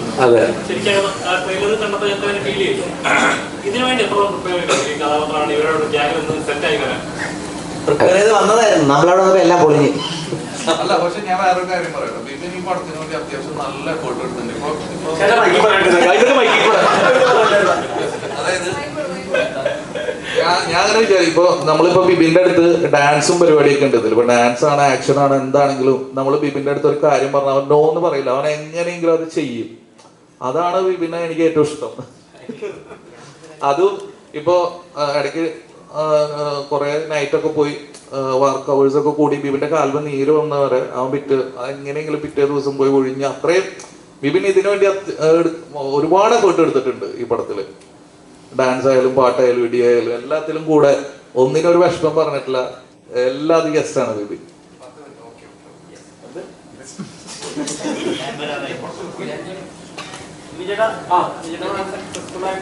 കോമഡി റൈറ്റർ കൂടിയാണല്ലോ. നീയാണ് കാണലടാ അങ്ങനെ വേണ്ടിട്ടോ. കോമിക് റൈറ്റിംഗ് വർക്കാവുമ്പോൾ തമാശകളൊക്കെ ഉണ്ടാവും. ഈ സിനിമയില് ഇത് നോർമലി നമുക്ക് രണ്ട് രീതിയിൽ ചിലപ്പോൾ ചില സ്ക്രിപ്റ്റുകൾ വായിക്കുമ്പോൾ നമുക്ക് ഇതിൽ തമാശ ഉണ്ടെന്ന് മനസ്സിലാക്കാം. രണ്ട്, നമ്മൾ ചില തമാശകൾ വായിക്കുമ്പോൾ നമ്മൾ തന്നെ ചിരിക്കുകയും ചെയ്യും, ഇല്ലേ? അങ്ങനെ ചിരിച്ച ഒരു സ്ക്രിപ്റ്റാണ് ബാഡ് ബോയ്സിന്റെ. അതുകൊണ്ട് തന്നെയാണ് കമ്മിറ്റ് ചെയ്തതും. എന്താണ് ഇത്രയും തമാശ പടത്തിലില്ല കേട്ടോ, ഇപ്പൊ കണ്ടത്രേ. അപ്പോൾ അതുകൊണ്ട് തന്നെയാണ് പടം കമ്മിറ്റ് ചെയ്തതും. പക്ഷെ ഇത് ഭയങ്കര രസമായിട്ട് വന്നിട്ടുണ്ട്. നല്ല രീതിയിൽ ചിരിക്കാനുണ്ട്, നല്ല പാട്ടുണ്ട്, ഡാൻസ് ഉണ്ട്. എന്തായാലും എനിക്ക് 100% ഉറപ്പാണ് നിങ്ങളെ നല്ല രീതിയിൽ ഇത് എന്റർടൈൻ ചെയ്യിക്കും. അതിൽ ഒരു സംശയമില്ല. ഇല്ല, ഞാൻ അങ്ങോട്ട് ചോദിച്ചോണ്ടിരിക്കുക എങ്ങനെയെങ്കിലും തമിഴിൽ പോകണം, ചെന്നൈ പോയിട്ട് രക്ഷപ്പെടണം. ആൾക്കാരുണ്ടെന്ന് പറഞ്ഞു. അപ്പം ഈ ടീച്ചറിനെ പോലെ ഭയങ്കര തിരക്കുള്ള ആൾക്കാരൊക്കെയാണ്. അപ്പൊ എങ്ങനെ മാനേജ് ചെയ്ത് ഇത്രയും? അല്ല, ഇതില് ടിനിച്ചേട്ടനായിരുന്നു ഒരു തിരക്കില്ലാത്ത. ഞങ്ങളുടെ ലൊക്കേഷനിൽ എന്നുള്ള ആളായിരുന്നു ടിനിച്ചേട്ടൻ. നമ്മുടെ കൂടെ വേറൊരു സംഭവം പറഞ്ഞതാണ്. അതായത് ഞാൻ ഈ ടിനിച്ചേട്ടനും പിന്നെ പിഷാരടിയും ഉണ്ട്. അപ്പൊ എനിക്ക് മനസ്സിലായി മമ്മൂക്ക് എന്തെങ്കിലും അവരെ കൊണ്ടു നടക്കണെന്ന്. അതായത് ടൈം പോണത് അറിയില്ല. ഇവർ രണ്ടുപേരും ലൊക്കേഷനിലുണ്ട്, എന്തെങ്കിലും ഇങ്ങനെ പറഞ്ഞുകൊണ്ടിരിക്കും. അല്ല, ധ്യാൻ ത്രൂ ഔട്ട് ക്യാരക്ടർ തന്നെയാണ് ധ്യാനം. ഇതില് ഓരോ സീനിൽ വരുന്നവർക്കും ഇമ്പാക്റ്റ് ഉള്ള ക്യാരക്ടേഴ്സ് ആണ്. അത് നിങ്ങൾക്ക് പടം കാണുമ്പോൾ മനസ്സിലാവും. അതെ, അത് ഞാൻ ഭയങ്കര രക്ഷിത് ഷെട്ടി ഫാനാണ്. അപ്പൊ ആ ഒരു റെഫറൻസ് വെച്ചിട്ട് ചെയ്തത്. അല്ല, അത് ഇവിടുത്തെ താൻ അന്വേഷിച്ചാൽ മതി. ഇവിടെ പോലീസുകാർക്ക് താടി വെക്കാം. കേട്ടോ. അതൊക്കെ പണ്ടായിരുന്നു, താടി ഇല്ലാത്ത പോലീസ് ഷേവ് ചെയ്യണം അങ്ങനെയൊക്കെ. അത് നമ്മള് നോർമൽ രീതികൾ പൊളിച്ചടക്കാന്നുള്ളതല്ല. ഈ വേറെ ഉണ്ട്, ബ്ലേഡ് അലർജിയുടെ റിപ്പോർട്ട് കൊടുക്കുന്നവർക്കും താടി വെക്കാം. Blade allergy. അപ്പൊ ധ്യാന്റെ ക്യാരക്ടറിൽ ബ്ലേഡ് അലർജി ഉള്ള ഒരാളാണ്. ഷേവ് ചെയ്യാൻ പറ്റില്ല. അല്ലല്ല, ഞാൻ ഫസ്റ്റ് തന്നെ പറഞ്ഞു. ഞാൻ ധ്യാന്റെ അടുത്ത് ഫസ്റ്റ് ഈ ക്യാരക്ടർ പോയിട്ട് പറഞ്ഞപ്പോ ധ്യാൻ ഫസ്റ്റ് പറഞ്ഞു അയ്യോ താടി. ഞാൻ താടി വേണം, അത് അടിപൊളിയാണ്. കാരണം ഇതിൽ എനിക്ക് രക്ഷിത് ഷെട്ടീനെ ഭയങ്കര ഇഷ്ടമാണ്. അപ്പൊ രക്ഷിത് ഷെട്ടിയുടെ ഒക്കെ പടം കണ്ടിട്ടില്ലേ, അവരൊക്കെ താടിയൊക്കെ വെച്ചിട്ടുള്ള പരിപാടി. പിന്നെ ഞാൻ ഇതിനെ പറ്റിയിട്ട് അന്വേഷിച്ചു, പോലീസ് ഡിപ്പാർട്ട്മെന്റിൽ വിളിച്ച് വെച്ചപ്പോൾ പറഞ്ഞു അലർജീസ് അങ്ങനെ സ്കിൻ ഡിസീസ് അങ്ങനെ ഇതൊക്കെ ഉണ്ടെങ്കിൽ നമുക്ക് താടി വെക്കാം, ഒരു പ്രശ്നമില്ല. ഇനി കേരളത്തിൽ ഇങ്ങനെ താടി വെച്ച പോലീസും വരട്ടെ. പടം ഉണ്ടോ?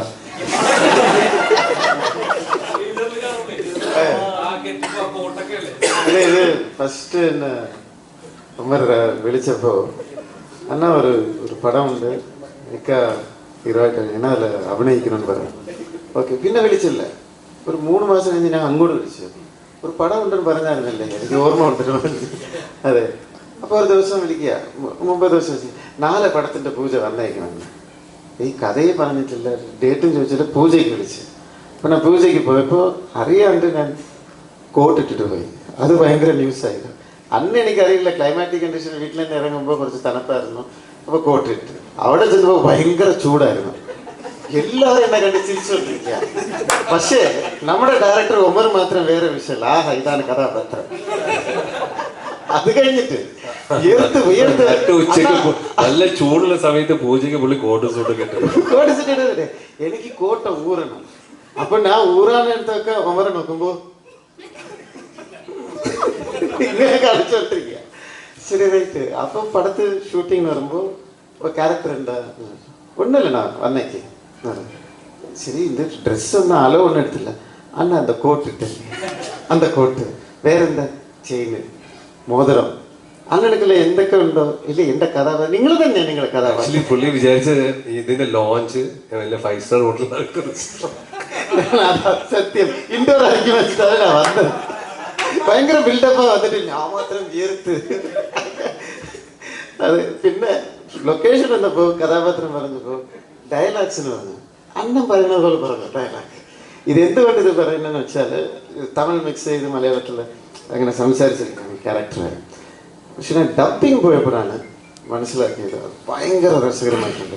ചെറിയ പോർഷൻ ആയാലും ഗസ്റ്റ് അപ്പിയറൻസ് ആയാലും ഒരു പടത്തിലെ ഫുട്ടേജ് അല്ല, നമ്മൾ എവിടെയാണ് നിൽക്കുന്നത്, ആ പടത്തിലെ ഏത് സ്ഥലത്താണ് നമ്മൾ നിൽക്കുന്നത്. അത് വെച്ച് നോക്കുമ്പോൾ എൻ്റെതായിട്ട് ഒരു കഥാപാത്രത്തിൽ കൊണ്ടുവന്ന് അതൊക്കെ എന്താ പറയുക, ഒരു ഫ്രീഡം കൊടുത്ത് നിങ്ങൾ പറയുന്ന രീതിയിൽ പറഞ്ഞു എന്ന് പറഞ്ഞ് അങ്ങനെ അഭിനയിച്ച ഒരു ക്യാരക്ടർ പറഞ്ഞു. നന്നായി വന്നിട്ടുണ്ട്.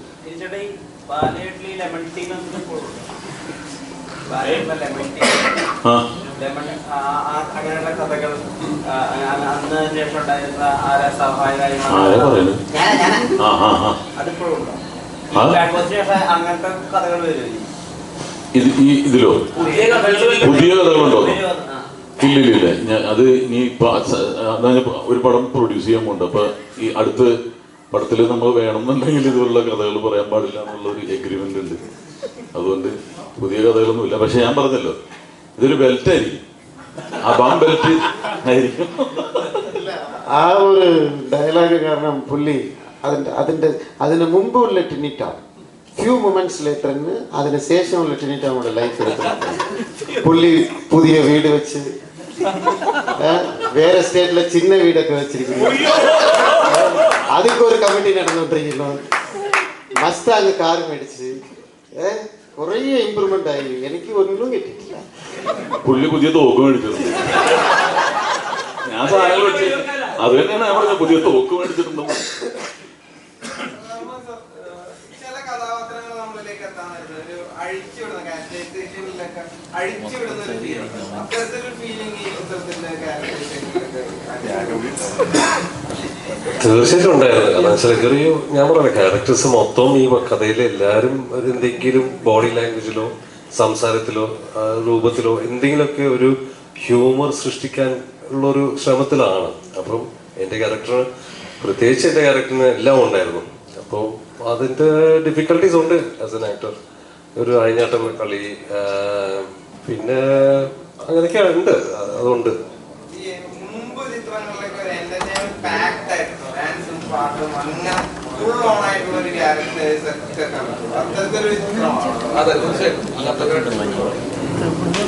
ആവേശം ഇറങ്ങിയ സമയത്ത് പറഞ്ഞിട്ട് രാജമാണിക്യമാണ് ആവേശം.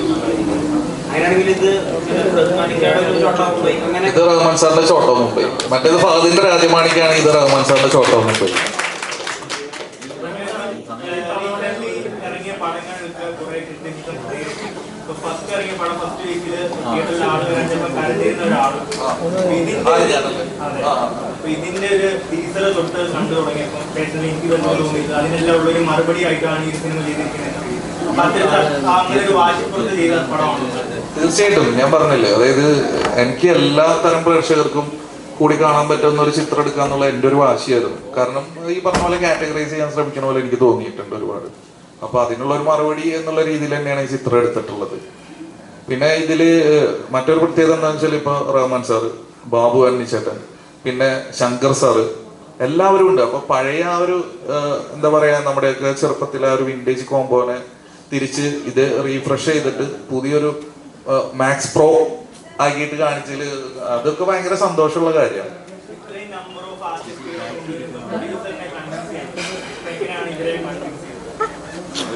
അല്ല സാറിന് ഞങ്ങൾ വന്ന് പറഞ്ഞ അപ്പൊ ഷീലുവിന് കഥ ഇഷ്ടമായി, സാറിനും കഥ ഇഷ്ടമായി.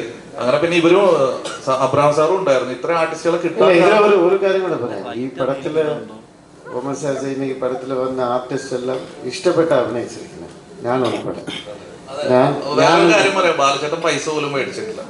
ബാലചേട്ടൻ ഫ്രീ ആയിട്ട് വന്നിട്ടാണ് എനിക്ക് അഭിനയിച്ചു വന്നത്. ഇല്ല, പ്രൊഡ്യൂസർ റെഡി, അവർ തരാനിരുന്നതാണ്. പക്ഷെ എൻ്റെ ഒരു ഇഷ്ടം കൊണ്ടും പിന്നെ ഇക്കാവിടെ ഞാൻ ഇത്രയും വർഷം കഴിഞ്ഞ് നല്ല ഓർമ്മകളുണ്ട് എനിക്ക് അഭിനയിച്ചത്. ഇത്രയും വർഷം കഴിഞ്ഞ് അഭിനയിക്കുമ്പോൾ ഞാൻ തന്നെയാണ് പറഞ്ഞത്, പ്രൊഡ്യൂസർക്ക് റെഡിയായിരുന്നു എനിക്ക് ശമ്പളം കൊടുക്കാനായിട്ട്. ഞാൻ പറഞ്ഞു ഒരു നല്ല പടം, കമേഴ്ഷ്യൽ പടം, എനിക്ക് ശമ്പളം വേണ്ടെന്ന് ഞാൻ പറഞ്ഞു. പക്ഷേ പടം ഹിറ്റാകുമ്പോൾ ഡെഫിനറ്റ്ലി ഹിറ്റാവും. ചാരിറ്റി പ്ലാൻ പാവപ്പെട്ടവർക്ക് ഒരു നല്ലത് മാത്രം ചെയ്യാം, പടം വിജയിക്കും ഞാൻ പറഞ്ഞു.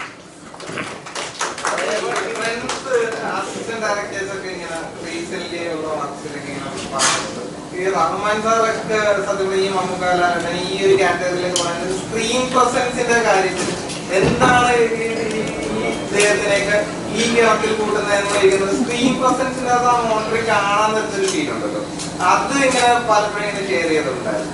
അപ്പം ഒരു ഡയറക്ടർ പെർസ്പെക്റ്റീവില് ഇത് എത്രത്തോളം ആസ്വദിച്ചിട്ടുണ്ട്? അല്ല, ഞാനിത് സത്യം പറഞ്ഞു കഴിഞ്ഞാൽ ഈ പടം കണ്ടു കഴിഞ്ഞിട്ട് ഞാൻ ഭയങ്കര ഒരു വാവ് അടിച്ചിട്ടുണ്ട്. കാരണം സാറിന്റെ ഒരു ഓറയും സ്ക്രീൻ പ്രസൻസ് ഒക്കെ ഉണ്ട്.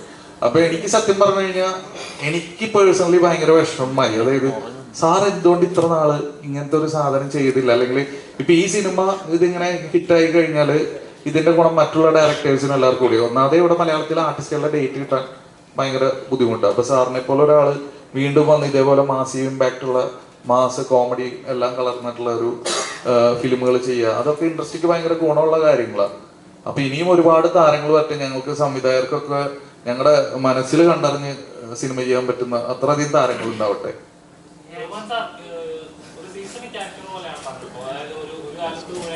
അല്ല, ഞങ്ങൾ പറഞ്ഞിട്ടുണ്ട് ഇനി ഇവിടെ നിന്ന് ഞങ്ങൾ വിടില്ല എന്ന് പറഞ്ഞിട്ടുണ്ട്. അല്ല വിപിനെ, ഇനി ഇവിടെ ഞങ്ങൾ വിടില്ല. റൊമാൻറ്റിക് കഥാപാത്രങ്ങളിലൂടെയായിരുന്നു. പിന്നീട് നായകനായിരുന്നു, പിന്നീട് വില്ലനായി വരുന്നു, പിന്നീട് രോഗൻ 16 പോലെ ആരും പ്രതീക്ഷിക്കാത്ത ഒരു കഥാപാത്രങ്ങളിലൂടെ ഞങ്ങൾ കണ്ടിട്ടുണ്ട്. അപ്പൊ ഒരു കഥാപാത്രം യൂസ് ചെയ്യുമ്പോൾ അതായത് ഇത് കാണുമ്പോൾ ഞെട്ടാണ്, അങ്ങനെ ഫീൽ ചെയ്തിട്ടുണ്ട്. ഒരു സെക്കൻഡ് പീരീഡിൽ നിന്ന് ആളുകൾ മാറി ചിന്തിക്കണം. ഇത് കാണുമ്പോൾ ഞെട്ടണോ അങ്ങനൊന്നും ഞാൻ വിചാരിക്കാറില്ല.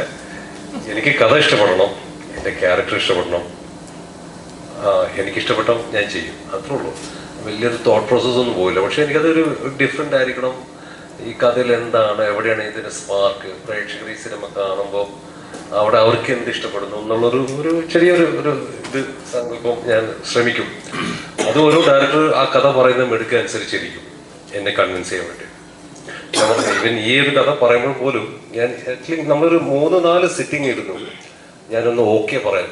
പക്ഷെ എല്ലാ സമയത്തും ഒമർ എൻ്റെ അടുത്തൊന്നും ഇല്ല, നമുക്കത് നിങ്ങൾ ചെയ്യും, നിങ്ങൾക്ക് ചെയ്യാൻ പറ്റും, ഞാനുണ്ട് കൂടെ, വാ വാ എന്നൊക്കെ പറഞ്ഞ് അങ്ങനെയുള്ള ധൈര്യത്തിലാണ് ഞാൻ വന്നത്. സാറിനാണ് ആക്ച്വലി നന്ദി പറയുന്നത്. കാരണം അതെ അതെ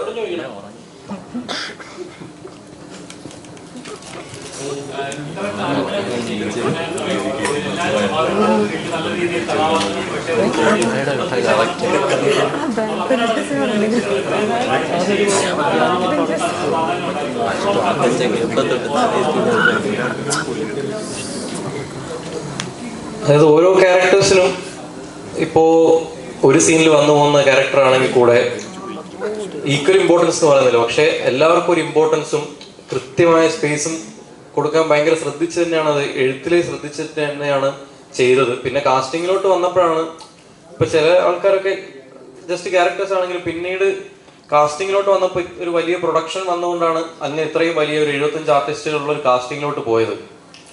പിന്നെ പറയാനുള്ളത്, നാളെ പടം റിലീസാണ്, നാളെ എൻ്റെ ബർത്ത്ഡേ ആണ്. അപ്പോൾ ഒരു ബർത്ത്ഡേ ഗിഫ്റ്റ് പോലെ പടം എല്ലാവരും ഹിറ്റാക്കി തരണം. റഹ്മാൻ സാറ് കൈ കിടക്കുന്ന വാച്ച് എനിക്ക് ഗിഫ്റ്റ് ആയിട്ട് തരാമെന്ന് പറഞ്ഞിട്ടുണ്ട്. അതുപോലെ പടം എല്ലാവരും ഹിറ്റാക്കി ഒരു ഗിഫ്റ്റ് പോലെ എനിക്ക് തരണം. Thank you sir, thank U. ഇപ്പൊ തന്നെ ബാലയുടെ വാച്ച് നോക്കണ, ഇതാണ് ഗിഫ്റ്റ്. റഹ്മാൻ സാർ വാച്ച് ഇട്ടിട്ടില്ല.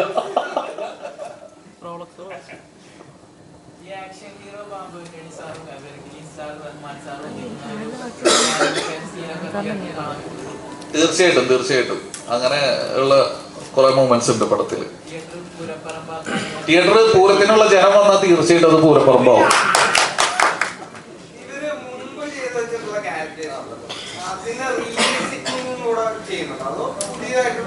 ഇല്ല, ബാബുവണ്ണി ചേട്ടന്റെ ക്യാരക്ടർ പിന്നെയും പുള്ളി പണ്ട് ചെയ്ത് വെച്ച മറ്റേ ഒരു ക്യാരക്ടറിന്റെ ഒക്കെ ഒരു ഫ്ലേവർ ഉണ്ട്. പക്ഷെ റഹ്മാൻ സാറ് ഇതില് വന്നിട്ടുള്ള, അതായത് പണ്ട് റഹ്മാൻ സാറ് റൊമാൻറ്റിക് ഹീറോ ആയിരുന്നു. അപ്പൊ ഇത് എല്ലാത്തിനും കൂടിയിട്ട് ഒരു കൊളാഷാണ്.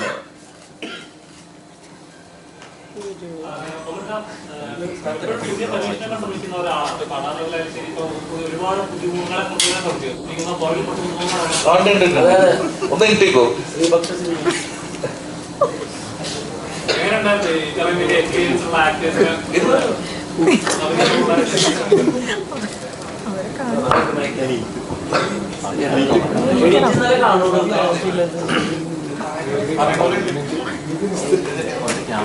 നല്ല എക്സ്പീരിയൻസ് ആയിരുന്നു. കണ്ണുപോയ എൻ്റെ ഫസ്റ്റ് മൂവിയാണ്. അപ്പോൾ അടിപൊളിയായിരുന്നു.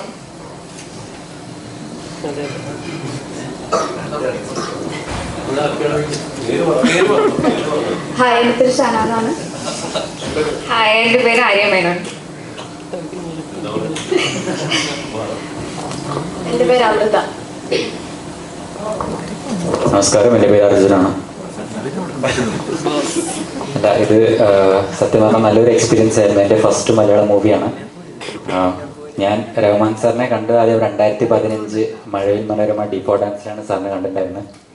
അന്നാണ് സാറിൻ്റെ അവിടെ സെൽഫി എടുത്തിട്ടുണ്ടായിരുന്നത്. ഇന്ന് 2024 ഈ വർഷത്തിൽ സാറിൻ്റെ ചൈൽഡ്ഹുഡ് ക്യാരക്ടറായിട്ട് പ്ലേ ചെയ്യാൻ പറ്റുന്ന സത്യം പറഞ്ഞ ബ്ലെസ് മൂമെൻ്റ് ആണ്. സോ പിന്നെ thank you to Omar sir and the bad boys team chance opportunity തരാൻ വേണ്ടി. Thank you sir. Thank U.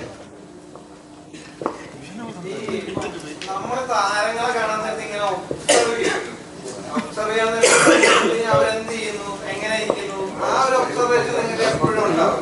കാര്യം ഒരുപാട് ചിത്രങ്ങൾ കണ്ടതിന് ശേഷമായിരിക്കും, ഇവരുടെ സ്ക്രീൻ പ്രസൻസ് ഒക്കെ കണ്ടതിന് ശേഷമായിരിക്കും നിങ്ങൾ ഇവര് അഭിനയിക്കുന്നതാണ്. ആ ഒരു മൊമെന്റിലേക്ക്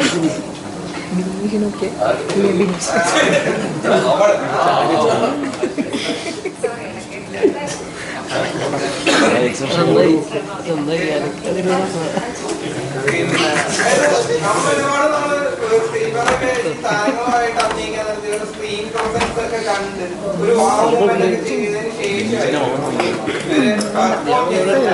ശേഷമായിരിക്കും. അതോടൊപ്പം തന്നെ ഇവര് സെറ്റിലിരിക്കുന്നു, എന്ത് ചെയ്യുന്നു, എന്ത് കഴിക്കുന്നു എന്നൊക്കെ ഒരു ഇതുണ്ടാവും. ഈ പറഞ്ഞ റംസാനാണെങ്കിലും മമ്മൂക്കാനൊക്കെ കാണാൻ നേരത്ത് നമ്മളാണ് അവരുടെ കാര്യം. അപ്പൊ അങ്ങനത്തെ ഒരു എക്സ്പീരിയൻസ് ഒക്കെ എങ്ങനെ ഉണ്ടായി?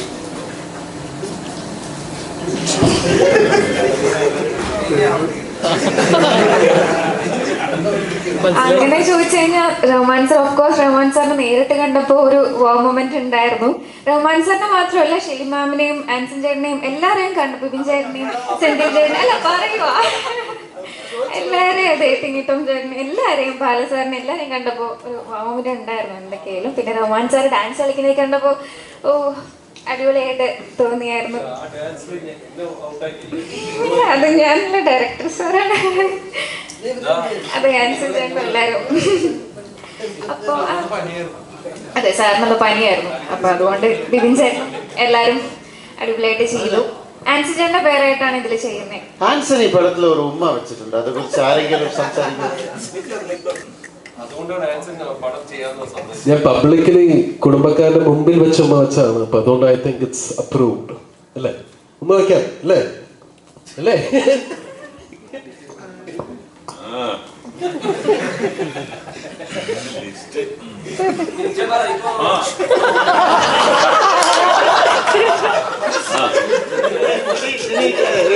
ഇപ്പൊ ഒരു ലിപ് ലോക്ക് സീൻ വന്നാൽ നിങ്ങൾ ചെയ്യുമോ? ലിപ് ലോക്ക് സീൻ ഇത്രയും പേരുടെ മുമ്പിലാണെങ്കിൽ ചെയ്യും. മമ്മൂക്കിന്റെ കൂടെ ഒന്നും കാണാറില്ല. ഇപ്പൊ പിള്ളേരെ കൂടുതൽ അല്ല, എന്റെ കൂടെയാ. ഇപ്പൊ നിങ്ങൾ തന്നെ നേരത്തെ ചോദിച്ചത് ഇത്ര തിരക്കുള്ള ആളെ എങ്ങനെയാണ്. ഞാൻ തിരക്ക് സ്വന്തം ഉണ്ടാക്കുന്ന ആളാണ്. ഞാൻ ഓടി നടന്ന് വർക്ക് ചെയ്യുന്ന ഒരാളാണ്. പക്ഷേ പ്രയോറിറ്റി അതാണ് നമുക്ക് എപ്പോഴും തിരക്കുകൾ. അപ്പൊ എന്റെ തിരക്കെന്ന് പറഞ്ഞാൽ ഈ പടത്തിൽ പങ്കെടുക്കുക എന്നുള്ളതാണ്. അപ്പൊ എന്ത് തിരക്കുണ്ടെങ്കിലും ഒരു നോ എന്ന് പറഞ്ഞൊരു ഡേറ്റ് ഞാൻ കൊടുത്തിട്ടില്ല. കാരണം ഡബിങ്ങിന് വരെ വിളിക്കുമ്പോൾ എന്റെ എല്ലാ പ്രയോറിറ്റീസും മാറ്റി വെച്ചിട്ട് ഞാൻ ഇതിൽ വന്നത്. ഒരു 19 സിനിമകളോട് ഞാൻ ചെയ്തിട്ടുണ്ട്. പക്ഷെ ചെയ്ത അന്ന് മുതൽ ഇതൊരു ഹിറ്റ് സിനിമയാണെന്ന് ഞാൻ ഇന്നും 100% വിശ്വസിക്കുന്നതുകൊണ്ടാണ് ഇതിന്റെ കൂടെ നിന്നത്.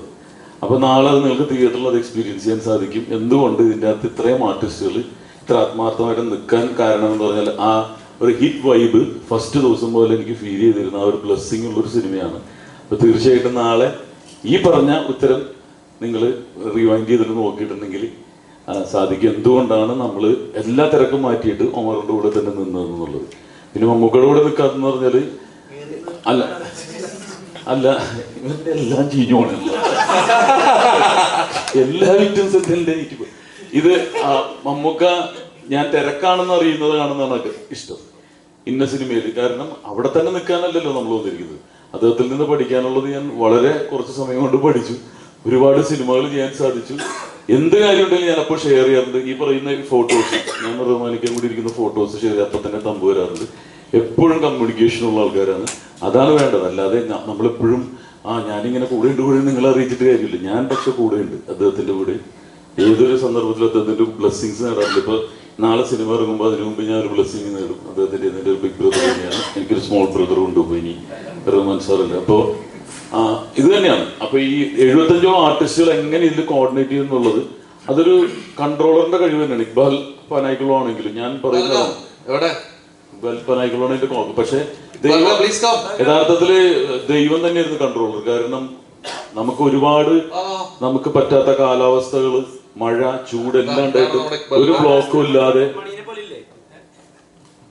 ബ്ലോക്കും ഇല്ലാതെ നമുക്ക് സിനിമ ഇന്നിപ്പോ നിങ്ങളുടെ മുന്നിൽ ഇരിക്കാൻ സാധിച്ചത് ദൈവത്തിന്റെ ബ്ലെസ്സിങ് തന്നെയാണ്. നാളെ അത് തിയേറ്ററിൽ ഹിറ്റ് ആവുമ്പോഴും ആ ബ്ലെസ്സിങ് ഉണ്ടാവും എന്നുള്ള യാതൊരു സംശയം.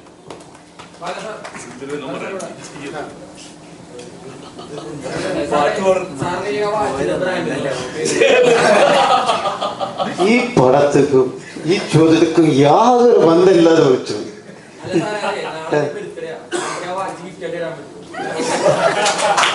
ആധാർ കാർഡ്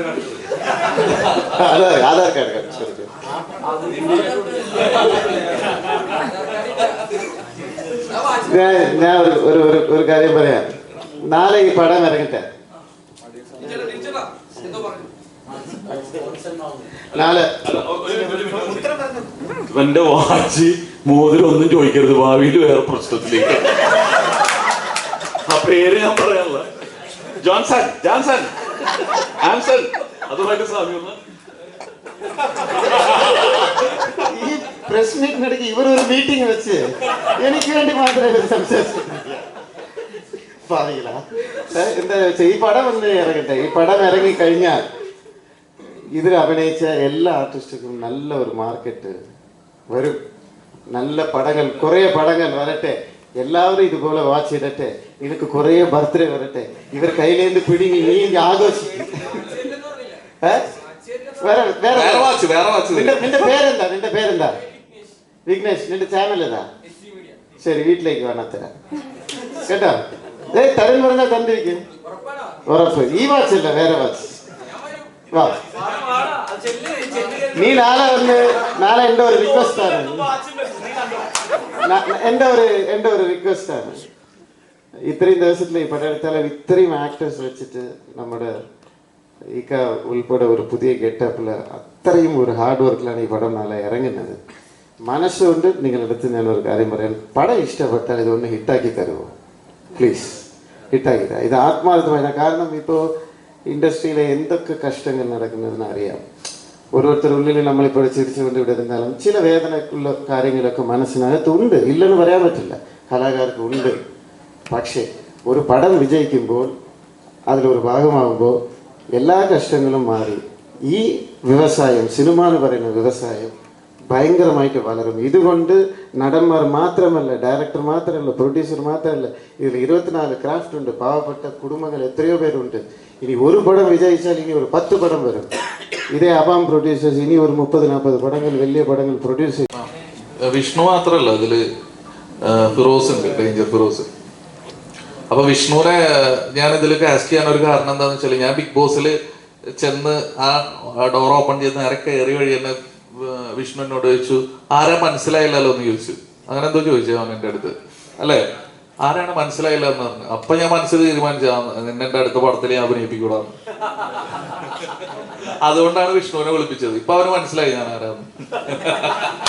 വേറെ ഒരു കാര്യം കൂടെ ഉണ്ട് ഈ പടത്തിനകത്ത്. ഒരു പടം റിലീസായി കഴിഞ്ഞാൽ ആ പടം ഫസ്റ്റ് ഷോ കഴിഞ്ഞിട്ടല്ലേ ഈ റിവ്യൂവേഴ്സ് ഒക്കെ വന്ന് റിവ്യൂ ഒക്കെ പറയുന്നത്. പക്ഷേ അതിന് മുമ്പേ അല്ല, സസ്പെൻസ് അല്ല, ആൾറെഡി വന്നിട്ടുണ്ട് ന്യൂസിലൊക്കെ. ഈ പടത്തിന് മുമ്പ് തന്നെ റിവ്യൂസ് ഒക്കെ നിങ്ങൾ കാണേണ്ടി വരും, ഷോയിൽ തന്നെ കാണേണ്ടി വരും. അങ്ങനത്തെ ഒരു സസ്പെൻസ് ഒക്കെ ഈ പടത്തിനകത്ത്.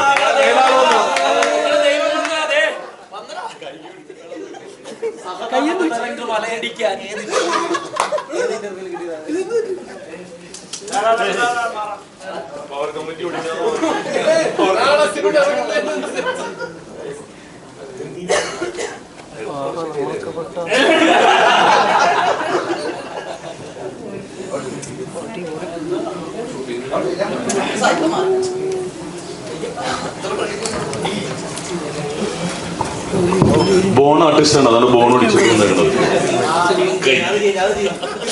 ബിരിയാണി കുഴി, ബിരിയാണി കുഴി.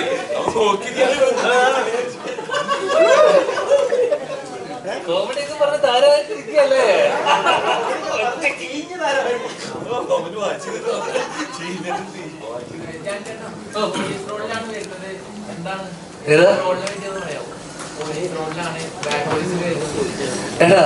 അബാമിന്റെ പടം കഥയൊന്നും അറിയില്ല. ചേച്ചി വിളിച്ചു പറഞ്ഞു, ഞാനിവിടെ ഭയങ്കര തള്ളൊക്കെ തള്ളിയിട്ടിരിക്കരുത്. ഞാൻ കഥ കേട്ട് ത്രില്ലടിച്ചിട്ടാണ് പറഞ്ഞതൊക്കെ. ആ പൊളിക്കല്ലേ പ്ലീസ്. ഒന്നും അറിയില്ല. ഷീൽ ചേച്ചിന്റെ അബ്രാങ്കന്റെ പടം പോവുക ചെയ്യാൻ വരും, അത്രേ ഉള്ളൂ. 4 ദിവസം അഭിനയിച്ചു. ഫുൾ പടത്തിൽ സെക്കൻഡ് ഹാഫ് ഉണ്ടെന്ന് പറഞ്ഞു കേട്ടു. അപ്പൊ മനസ്സിലായില്ലേ അമറിലല്ലോ, ഒരു ദിവസം എത്ര മിനിറ്റ് ഫുട്ടേജ് ഷൂട്ട് ചെയ്ത് വേണപ്പോ. ഏതാ ഞങ്ങൾ ഇവിടെ ഇത്രയും നേരം നടത്തിയില്ലേ, ശരിക്കും പറഞ്ഞു കഴിഞ്ഞാൽ ധ്യാന്റെ ഒരു പ്രസ് മീറ്റിന്റെ ആ ഒരു വൈബ് ഇവിടെ ഉണ്ടായിരുന്നു. അതിന് പ്രത്യേക വല്ല കോഴ്സ് വർക്ക് കൊടുത്തിരുന്നു. അതായത് പടം ഇറക്കുന്നതിന് മുമ്പ് ഇന്റർവ്യൂവിലെല്ലാം നിങ്ങൾ ഇങ്ങനെ ചെയ്യണം എന്ന് റഹ്മാനിക്ക് കാണുന്ന വരുന്നതായിരുന്നില്ല സെറ്റില്. റഹ്മാനിക്ക് എങ്ങനെയായിരുന്നു പിന്നെ താഴോട്ട് ഇറക്കി ഇറക്കി ഇറക്കി ഇറക്കി. ആദ്യം ICSE CBSE ആയിരുന്നു, പിന്നെ താഴോട്ട് താഴോട്ട് താഴോട്ട് അങ്ങനെ ഒന്നും അടിച്ചില്ലേ ഇവിടെ. ഒന്ന് ഫ്ലോ മൂടായി കഴിഞ്ഞാൽ തുടങ്ങിക്കോളും.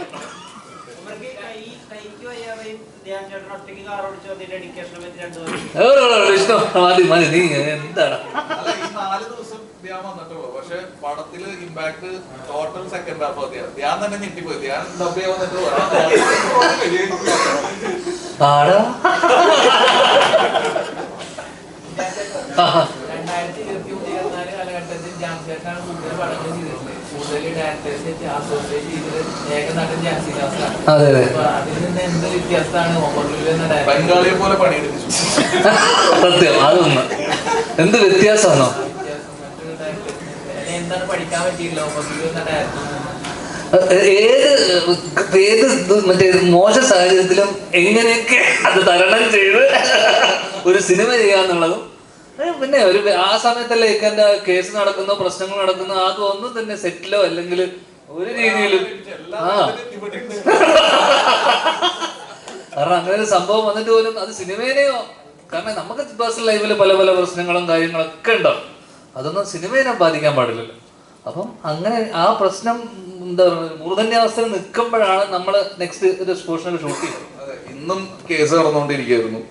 അപ്പോൾ ഞങ്ങളെ എന്താ പറയാ സെറ്റില്, പക്ഷെ നമുക്ക് എന്നെ വിശ്വസിച്ചിട്ടാണ് ഇവരെല്ലാവരും ഡേറ്റ് വന്നിട്ടുള്ളതും പ്രൊഡ്യൂസർ പൈസ ഇറക്കിയിട്ടുള്ളതും. അപ്പോൾ നമ്മുടെ പ്രശ്നങ്ങൾ നമ്മുടേതാക്കി മാത്രം മുന്നോട്ട് പോകാന്നുള്ളതാണ് ഞാൻ പഠിച്ചിട്ടുള്ള ജീവിതത്തിൽ.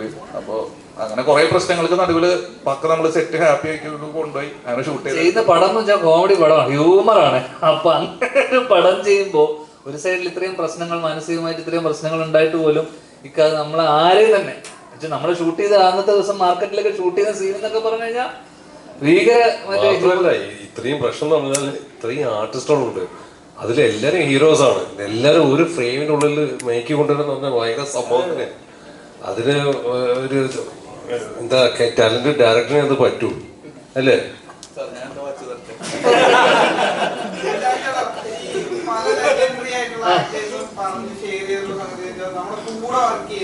ഒരു കോമ്പിനേഷൻ സീൻസിലൊക്കെ കൂടെ വർക്ക് ചെയ്യുന്ന ആക്ടേഴ്സ് എത്രത്തോളം ഭംഗിയായിട്ടാണ് അതോടൊപ്പം നമ്മുടെ പെർഫോമൻസും അപ്ലിഫ്റ്റ് ചെയ്യും എന്ന തരത്തിലൊക്കെ പറഞ്ഞു.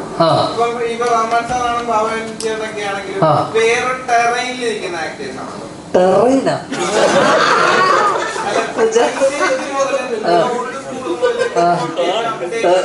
ഇവനെല്ലാം പറയാനുണ്ടോ ആ ടെറൈനെ പറ്റി?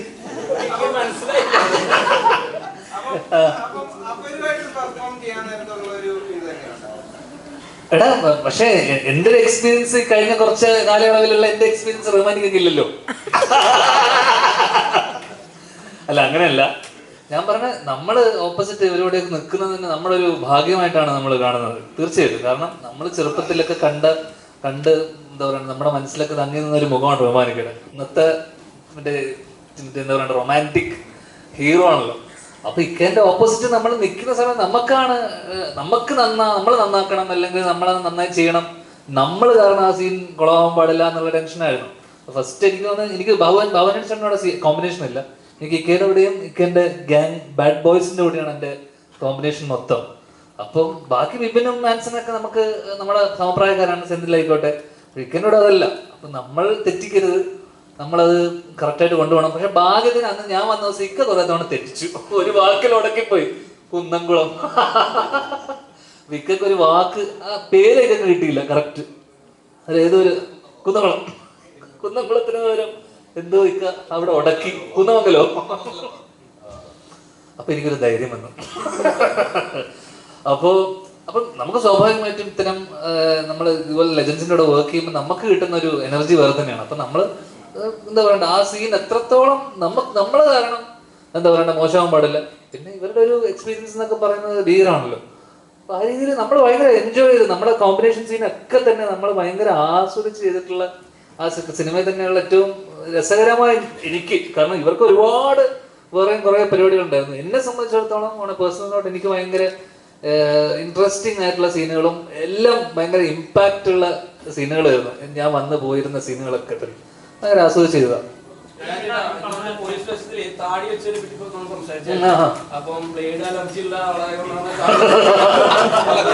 ഞാൻ രക്ഷി ഷെട്ടി ഫാനാണ്, ആ റെഫറൻസ് വെച്ചിട്ട് ചെയ്തതാണ്.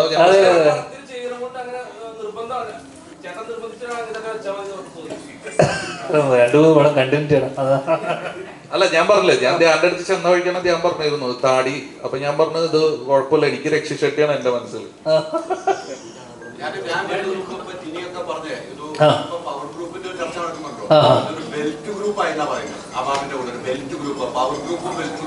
ചേച്ചിയാ ശരിക്കും പവർ ഗ്രൂപ്പ്. ഇവിടെ ഇത്രയും ആർട്ടിസ്റ്റിനെ കൊണ്ട് ഇത്രയും ആർട്ടിസ്റ്റുള്ള വേറെ പടം അടുത്ത കാലത്ത് 2020 മിനി 2020 അങ്ങനെ നോക്കും അല്ലേ. ഇനി ഇവിടെ വരാത്ത ഒരുപാട് പേരുണ്ട്. അജു, സൈജു ഏട്ടൻ, രമേശ് ഏട്ടൻ. അപ്പൊ ഇതൊരു 2020 എനിക്കൊന്ന് ബാബാനൻ ചേട്ടൻ. ഇത് ആ 2020 ശേഷമുള്ളൊരു അതർ 2020 ആണ്. അപ്പൊ ഇതിനേക്കാളും വലിയ ഗ്രൂപ്പ് ഒന്നും പറയില്ല എന്നെ സംബന്ധിച്ച്. എന്നോട് ചോദിച്ചാൽ ഇതാണ് ഏറ്റവും വലിയ പവർ ഗ്രൂപ്പ്. ദേ കാണ്.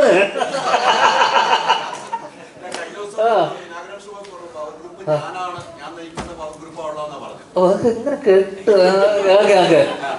ഞാൻ പറഞ്ഞത് അങ്ങനെയല്ല. ഞാൻ പറഞ്ഞതെന്ന് വെച്ച് കഴിഞ്ഞാൽ ഇപ്പൊ കഴിഞ്ഞ കുറച്ച് വർഷമായിട്ട് ഏറ്റവും കൂടുതൽ സിനിമ ചെയ്യുന്ന എണ്ണം നോക്കുമ്പോ ഏറ്റവും കൂടുതൽ സിനിമ ചെയ്യുന്ന ഞാനാണ്. അങ്ങനെ നോക്കുമ്പോ ഇപ്പം ബാബുവേട്ടനെ പറ്റി, കാരണം ബാബുവേട്ടനെ പറ്റിയൊക്കെ കുറെ ഇത് വന്നല്ലോ. അപ്പൊ എന്ന് വെച്ചാൽ ഇവർ അവസരം ഇല്ലാതാക്കുന്നു എന്ന് പറയുന്നുണ്ടല്ലോ. അപ്പൊ ബാബുട്ടനൊക്കെ എന്റെ അറിവില് ഞാൻ വല്ലപ്പോഴും ബാബുട്ടിനെ വിളിച്ചിട്ട് ബാബുട്ട നമ്മളൊരു പടമുണ്ട്, പരിപാടി ഉണ്ടെന്നുണ്ട് ബാബുട്ടനെ ഞാൻ വിളിച്ചിട്ട് നമ്മുടെ സിനിമകളിലൊക്കെ ഭാഗമാക്കാറുണ്ട്. അപ്പൊ അവരൊക്കെ എങ്ങനെയാണ് മറ്റുള്ളവരുടെ അവസരം ഇല്ലാതാക്കുന്നത് എനിക്ക് മനസ്സിലായിട്ടില്ല. എന്നുവെച്ചാൽ പവർ ഗ്രൂപ്പിന്റെ ആക്ടിവിറ്റീസ് എന്താണെന്ന് ഇതുവരെ എനിക്ക് മനസ്സിലായിട്ടില്ല. അപ്പൊ ഇങ്ങനെ ഒരു പവർ ഗ്രൂപ്പ് ഉണ്ടെന്ന് റിപ്പോർട്ടിൽ പറയുന്നു. പക്ഷെ എന്തൊക്കെയാണ് ഇവർ ചെയ്യുന്നത്? അവസരം ഇല്ലാതാക്കലായിരിക്കുമല്ലോ പ്രധാനമായി ചെയ്യുന്നത്. അപ്പൊ ഞാൻ നോക്കിയപ്പോ ഏറ്റവും കൂടുതൽ സിനിമ ചെയ്യുന്ന ഞാനാണ്. അപ്പൊ ഞാനായിരിക്കണമല്ലോ. അപ്പൊ അതെ, അങ്ങനെ നോക്കുമ്പോ ഞാനായിരിക്കണം അവസരം ഇല്ലാതാക്കുന്ന ഒരാൾ. അപ്പൊ ഞാൻ വെറുതെ ഒരു തമാശ ഇവിടെ പറഞ്ഞതാണ്. കാരണം അങ്ങനെ ഒരു ഗ്രൂപ്പ് ഉണ്ടെന്ന് നമുക്ക് ഹേമ കമ്മിറ്റി റിപ്പോർട്ടിൽ പറഞ്ഞിരിക്കുന്ന പല കാര്യങ്ങളിലും സത്യാവസ്ഥയുണ്ട്. അവർ അനുഭവിച്ച ദുരനുഭവങ്ങളൊക്കെ തന്നെയായിരിക്കും അതിൽ പറഞ്ഞിട്ടുള്ളത്. പക്ഷെ ചില കാര്യങ്ങളോട് നമുക്ക് കേട്ട കാര്യങ്ങളോട് നമുക്ക് യോജിപ്പുള്ള കാര്യങ്ങളൊന്നായിരുന്നു ഈ പവർ ഗ്രൂപ്പ്. കാരണം എൻ്റെ അറിവിൽ അങ്ങനെ ഒരു ഗ്രൂപ്പോ, അങ്ങനെയാണെങ്കിൽ ഇവിടെ ഫേവറേറ്റ്സ് ഒക്കെ ഉണ്ട്. നമ്മളിപ്പം ഒരു സമയത്ത് വിനീത് ശ്രീനിവാസിന്റെ ഗ്രൂപ്പ്, ആഷിക്ക ഒരു ഗ്യാങ്, അങ്ങനെ ഒരു ഫേവറേറ്റിസം അല്ലെങ്കിൽ അങ്ങനെ ഒരു സംഭവം ഉണ്ട് എന്തായാലും എന്തൊക്കെ പറഞ്ഞാലും. അല്ലാതെ അതല്ലാതെ അതിന്റെ മുകളിൽ ഒരു പവർ ഗ്രൂപ്പ് എന്ന് പറഞ്ഞൊരു സാധനമൊന്നും ഇത്രയും കാലം എന്റെ എനിക്ക് മനസ്സിലായ സംഭവം എന്ന് വെച്ചാൽ ഈ പവർ ഗ്രൂപ്പിൽ ചിലപ്പോൾ നമ്മളും ഉണ്ടാവാം. നമ്മൾ പോലും അറിയാതെ ചിലപ്പോൾ നമ്മൾ മറ്റുള്ളവരെ ഇപ്പൊ ഞാനും ധ്യാനും ഫ്രണ്ട്സാണ്. അപ്പൊ ഞാൻ പടം ചെയ്യുമ്പോ ധ്യാൻ മതി, അപ്പൊ അവിടെ വേറൊരാളുടെ അവസരം പോകും. അപ്പൊ നമ്മൾ പരമാവധി എന്താന്ന് വെച്ചാല് കൺസിഡർ ചെയ്യും എല്ലാവരും. അത്രേ ഉള്ളൂ. അതിനപ്പുറം അതിനൊരു ഗ്രൂപ്പിസ് ഒക്കെ നമ്മൾ ആദ്യമേ പറയുമല്ലോ, belt, Trivandrum belt, Kochi belt, മറ്റേത് ബെൽറ്റ് എന്നൊക്കെ പറയണ പോലെ അത് ഇഷ്ടമുള്ള ആൾക്കാർ. ഇപ്പൊ നെബോ കിഡ്സിനെ വെച്ചിട്ടാണ് ഏട്ടൻ വർഷങ്ങൾക്ക് ശേഷം ചെയ്തത്. എന്നുവെച്ചാൽ എല്ലാ മക്കളും ബിബിൻ ജോർജിനൊക്കെ വിളിക്കായിരുന്നു ധ്യാന്റെ ക്യാരക്ടർ ചെയ്യാൻ. അതിന്റെ അച്ഛന്റെ പേര് ഇല്ലല്ലോ, നീ കൂട്ടാൻ പറ്റില്ല. അപ്പൊ ഞാൻ പറഞ്ഞ ആ രീതിയിൽ വിനീത് ശ്രീനിവാസൻ പവർ ഗ്രൂപ്പിൽ അംഗമല്ലേ അങ്ങനെ പറഞ്ഞു വരുമ്പോ അല്ലേ? എന്നുവെച്ചാൽ പുള്ളിയുടെ കുറച്ച് ആൾക്കാരെ വെച്ചിട്ട് ഗ്രൂപ്പിസ് എന്നും ഉണ്ടല്ലോ, എന്നും നിലനിൽക്കുന്ന എന്നാണ്. പക്ഷെ എനിക്ക് അപ്പോഴും മനസ്സിലാവാതെ പോയ ഒരു ടേം ഈ പവർ ഗ്രൂപ്പാണ്. എന്താണ് പവർ ഗ്രൂപ്പ് എന്ന് പറഞ്ഞ ഇതുകൊണ്ട് അവർ ഉദ്ദേശിച്ചതെന്ന് നമുക്ക് മനസ്സിലായിട്ടില്ല. അപ്പൊ അത് എനിക്ക് തോന്നുന്നു അവിടെ തന്നെയുള്ള പലരും പറഞ്ഞ കാര്യങ്ങളായിരിക്കും ഇങ്ങനെ ഒരു ഗ്രൂപ്പ് ഉണ്ടെന്നും. ഒരു പ്രാവശ്യം രാജിവെച്ചാണ്, വീണ്ടും രാജിവെപ്പിക്കില്ലേ പറഞ്ഞു കമ്മിറ്റിയിലുണ്ടായിരുന്നല്ലേ? അത് നല്ലല്ലേ?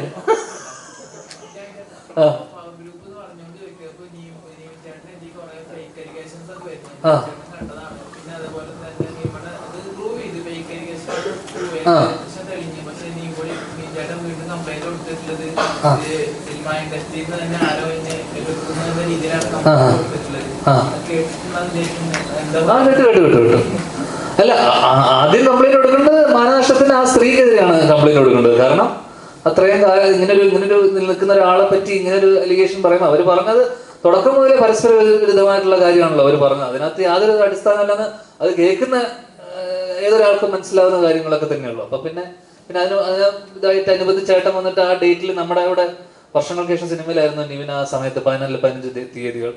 അപ്പം അതില് ഒരു കാരണം ഇപ്പൊ എന്താ സംഭവം എന്ന് വെച്ച് കഴിഞ്ഞാൽ ശരിക്കും ഇതുമായിട്ട് ബന്ധപ്പെട്ട് ശരിക്കും മോശം അനുഭവം ഉണ്ടായുള്ള സ്ത്രീകളെ ഒക്കെ വരുമ്പോൾ ഇവരെ പോലത്തെ ആൾക്കാർ, ഫേക്ക് ആയിട്ടുള്ള ആൾക്കാർക്ക് ഒരു നമ്മൾ ഏത് വിശ്വസിക്കണം, ഏതാണ് ശരി ഏതാണ് തെറ്റെന്ന് പറയുന്ന പോലത്തെ കുറെ എല്ലാവരും ശരിയാണെന്ന് പറയാൻ പറ്റില്ലല്ലോ.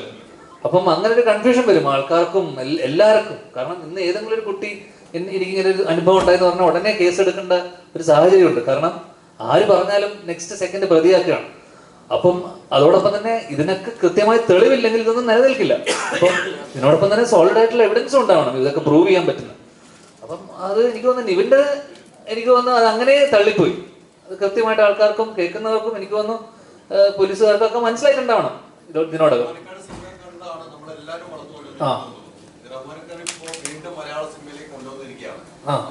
എങ്ങനെ ഉണ്ടായിരുന്നു റഹ്മാൻക്കാട്? മൊത്തത്തിൽ നേരത്തെ പറഞ്ഞെങ്കിലും ഈ സിനിമയിൽ അഭിനയ സമയത്തും നിങ്ങൾ വെറുതെ ഇരിക്കുന്ന സമയത്ത് റഹ്മാൻക്കായിട്ടുള്ള ഒരു കോമ്പോ എങ്ങനെയായിരുന്നു? അതിനപ്പുറം എന്ന് വെച്ച് കഴിഞ്ഞാൽ ഇത്രയും റഹ്മാനൊക്കെ ഇത്രയും ബ്രേക്ക് എടുത്താണോ എനിക്ക് ചോദിക്കുന്നത്. ഇത്രയും ഗ്യാപ്പ് എടുത്തതാണോ മലയാള സിനിമ, അല്ലെങ്കിൽ ആണല്ലേ മനഃപൂർവ്വം എടുത്ത ഗ്യാപ്പാണല്ലേ? കാരണം ഇക്ക ഹ്യൂമർ ചെയ്യുന്നത് എനിക്ക് തോന്നുന്നു കുറച്ച് കാലത്തിന് ശേഷം ഹ്യൂമർ ചെയ്യുന്നത്. അപ്പൊ എനിക്ക് തോന്നുന്നു ഇക്ക ഹ്യൂമർ ചെയ്യുന്നത് കാണാൻ, അല്ലെങ്കിൽ അത് കാണാൻ വേറൊരു അഴകുണ്ടായിരുന്നു അല്ലേ? അതിന്റെ ഒരു സാധനം ഇതിനകത്ത് കാണും എന്തായാലും ഡെഫിനറ്റ് ആയിട്ടും. പിന്നെ ഏറ്റവും നമ്മൾ ഇതാക്കുന്നത് എന്ന് വെച്ച് കഴിഞ്ഞാൽ അപ്പൊ ട്രെയിലർ കണ്ട ആൾക്കാരൊക്കെ പറയുന്നത് വെച്ചാൽ മമ്മൂക്കയാണ്. അപ്പോ ഏജ് റിവേഴ്സ് ഗിയർ എന്നൊക്കെ പറഞ്ഞ പോലെ നമുക്ക് എടുത്തു പറയാവുന്ന ഇത്രയും സുന്ദരനായ നായകൻ എന്താ പറയണ്ടേ മമ്മൂക്കയ്ക്ക് ശേഷം അല്ലെങ്കിൽ മമ്മൂക്കയോടൊപ്പം തന്നെ നമ്മൾ സ്ക്രീനിൽ കണ്ടപ്പോൾ എനിക്ക് പല സീക്വൻസിലും ട്രെയിലറെ കണ്ടപ്പോൾ മമ്മൂക്കനെ ഓർമ്മ വന്നു. അല്ലെ മമ്മൂക്കനെ സ്ക്രീനിൽ കാണുന്ന പോലെ ഒരു പ്രസൻസും അല്ലെങ്കിൽ ഇമ്പാക്റ്റ് നമുക്ക് പല ട്രെയിലറിന്റെ പല മൊമെന്റിൽ, കാരണം ഞാൻ ഉള്ള സീനുകളിലൊക്കെ അല്ലാതെ ബാക്കിയുള്ള സാധനങ്ങളൊക്കെ കണ്ടപ്പോൾ ശരിക്കും മമ്മൂക്കനെ സ്ക്രീനിൽ കാണുന്ന ഒരു ഫീൽ ഉണ്ടായിരുന്നു. സ്വന്തം പടങ്ങളെ കുറിച്ച് ഓവർ ഷൂട്ട് ഉള്ള കാര്യം ഉള്ള പോലെ പറയുന്ന ഒരു ആക്ടറാണ്. ബാക്ക്വേഴ്സിനെ കുറിച്ച് ഉള്ള കാര്യം ഉള്ള പോലെ പ്രഷർ ഇതില് ഞാൻ 4-5 ദിവസമേ ഉള്ളൂ ഞാൻ. പിന്നെ ഫെസ്റ്റിവലാണ്. ഫെസ്റ്റിവൽ വരുന്ന സമയത്ത് സ്വാഭാവികമായിട്ടും ക്ലാഷ് ഉണ്ട്. നമ്മൾ കഴിഞ്ഞ വിഷു നമ്മൾ തൂക്കിയില്ല. അതുകൊണ്ട് ഈ ഓണം നമ്മൾ തൂക്കില്ലല്ലോ, അത് വിട്ടു. എല്ലാ തവണ നമ്മൾ വിട്ടുകൊടുക്കില്ല. കാരണം കഴിഞ്ഞ തവണ പരിപാടി നമ്മള് കുറച്ച് നാടകം, നമ്മള് കുറച്ച് ഇമോഷണൽ സൈഡ് ആയിരുന്നു. പക്ഷെ ഇത്തവണ നമ്മൾ അതല്ല. ഇത്തവണ നമ്മള് കട്ട കമേഴ്ഷ്യൽ ഇതാണ്. അതിന്റെ കൂടെ നാടകം ത്രില്ലറൊന്നും വരണ്ട, അതൊക്കെ സൈഡ് ആയിക്കോളും കുറച്ച് 3 ദിവസം കഴിയും. പക്ഷെ അപ്പോഴും ഒരു കാര്യമുള്ളതെന്ന് വെച്ചാൽ കൂടെയുള്ള പടങ്ങള് ഒന്ന് അടുത്ത സുഹൃത്തായ ലിസ്റ്റിൻ സ്റ്റീഫന്റെ പടം, ആ വീക്കെൻഡിന്റെ അടുത്ത പടത്തില് ഞാനാണ് നായകൻ. അതുകൊണ്ട് തന്നെ എല്ലാവരും നമ്മുടെ സിനിമ മാത്രമല്ല ARM, കിഷ്കിന്ധാകാന്ഡം, അതോടൊപ്പം തന്നെ കൊണ്ടൽ, ഗാങ്സ് ഓഫ് സുകുമാരക്കുറുപ്പ്, മാധവന്റെ ഫസ്റ്റ് പടം, ഡെബ്യൂ പടം. അതുകൊണ്ട് എടുത്ത് പറയണം, നിങ്ങളൊക്കെ പറയണം. അതിന് സുരേഷ് അങ്കിളുടെ മകന്റെ ഫസ്റ്റ് പടമാണ് കുമ്മാട്ടിക്കളി. ഇത്രയും സിനിമകളുണ്ട്. അപ്പം ഡെഫിനറ്റ്ലി ഫെസ്റ്റിവൽ ആകുമ്പോൾ എല്ലാ സിനിമകൾക്കും സ്പേസ് ഉണ്ട്, എല്ലാ സിനിമകൾക്കും അതിൻ്റെതായിട്ടുള്ള സിഗ്നിഫിക്കൻസ് ഉണ്ട്. കാരണം നമ്മളൊക്കെ ഒരു കാലത്ത് ഒരു സിനിമ കഴിഞ്ഞ ഓണത്തിനൊക്കെ ഒരു സിനിമ കഴിഞ്ഞ അടുത്ത സിനിമയ്ക്ക് പോയി 2-3 സിനിമകൾ കണ്ടിരുന്ന സമയമുണ്ട്. അപ്പം അതേപോലെ ഈ ഹേമപ്രശ്നങ്ങളൊക്കെ ഒന്ന് തണുത്ത് നിൽപ്പുണ്ട്. അപ്പൊ അത് കഴിഞ്ഞിട്ട് നല്ലൊരു ഓണക്കാലം അത് സിനിമയ്ക്ക് എല്ലാ രീതിയിലും ഗുണം ചെയ്യട്ടെന്ന് ആശംസിക്കുന്നു. എല്ലാ സിനിമകളും ഓടട്ടെ എന്ന് ആശംസിക്കുന്നു.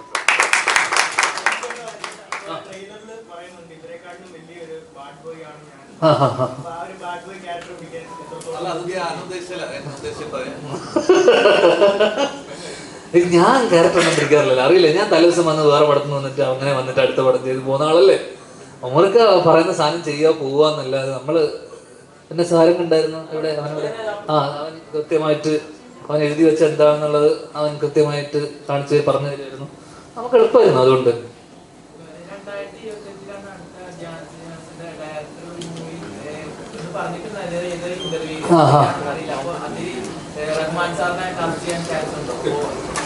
അതൊക്കെ ചോദ്യ കാസ്റ്റ് ചെയ്യാൻ സാധനം ഇക്ക ചെയ്യുവാന്ന് ചോദിക്കുക. ഇക്ക മലയാളം വിട്ടു നിൽക്കുക. അപ്പോഴാ ഒടിഞ്ഞ കൈയാണ്.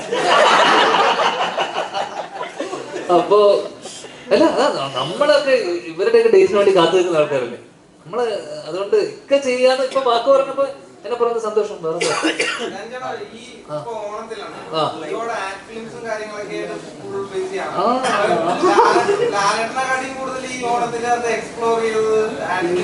ലാലേട്ടനെ മൈജിക്ക് എന്നെ വിളിച്ചില്ല, എനിക്ക് ഡേറ്റിൽ എന്നെ പോകാൻ പറ്റില്ല. നീരജ് ചെയ്തല്ല, മൈജിക്ക് വിളിച്ച സമയത്ത് ബേസിലും ഞാനായിരുന്നു. ഞാൻ ആ തിരിയുടെ മലയാളിക്ക് പറഞ്ഞ അവർ പറയുന്ന പൈസക്ക് പോവാം, പറയുന്ന പൈസക്ക് പോവാം. അവരപ്പോ ലാലേട്ടനേക്കാളും പൈസ ചോദിച്ചു. അപ്പൊ അവര് പറഞ്ഞു ലാലേട്ടനെ പോലും ഇത്രയും പൈസ ഇല്ല മോനെ, വേണമെങ്കിൽ വന്ന് ചെയ്താൽ മതി എന്ന് അവര് പറഞ്ഞു മൈജിക്കാര്. അങ്ങനെ അത് പോയി. ഞാൻ ഡിജിറ്റൽ അല്ലടാ, ഞാൻ ഇതിലോട്ട് TV-യിലോട്ട് വരാറില്ല.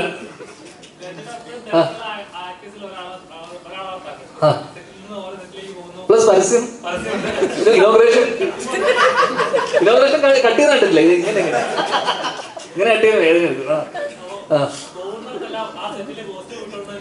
അതെ അതെ അതെ അതെ അതെ.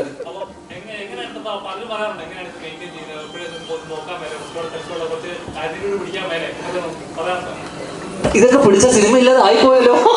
എന്തിനാ ഇപ്പൊ ഉള്ളത് പോലെ പോട്ടേന്നേ, അതല്ലേ നല്ലത് അല്ലേ? ഓട്ടെ. അത് ഇവിടുത്തെ നമ്മുടെ ഇതിനകത്ത് നിന്ന് മാറിപ്പോവും. കൈയൊടിഞ്ഞൊന്നുമില്ല. ലുക്മാൻ ഒരു പടം, ഹർഷദിന്റെ ഉണ്ടയുടെ ഒക്കെ പുഴുയുടെ പുള്ളിയുടെ പടത്തിന്റെ ഷൂട്ടിനിടയിൽ ഒന്ന് ചവിട്ടിയപ്പോൾ തെറിച്ചു പോയി, റിസ്റ്റ് ഒന്ന് പൊട്ടി, സർജറി കഴിഞ്ഞു, പ്ലേറ്റ് ഇട്ടു, കഴിഞ്ഞു.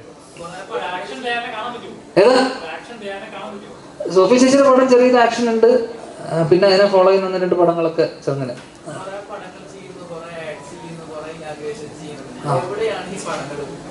ഏതാ പൈസ? ഇന്ത്യൻ ടാക്സിലാണോ ഞാൻ? എടാ അതൊന്നും പറയാൻ പറ്റില്ല ഇപ്പൊ. എന്തിനാ ഇപ്പൊ അത് അറിഞ്ഞിട്ട് ഇപ്പൊ നിനക്ക് ഇതൊക്കെ ഞാൻ ഇവിടെ വന്ന് പറയണോ? ആ പണ്ണൊക്കെ കയ്യിൽ വെച്ചാൽ മതി.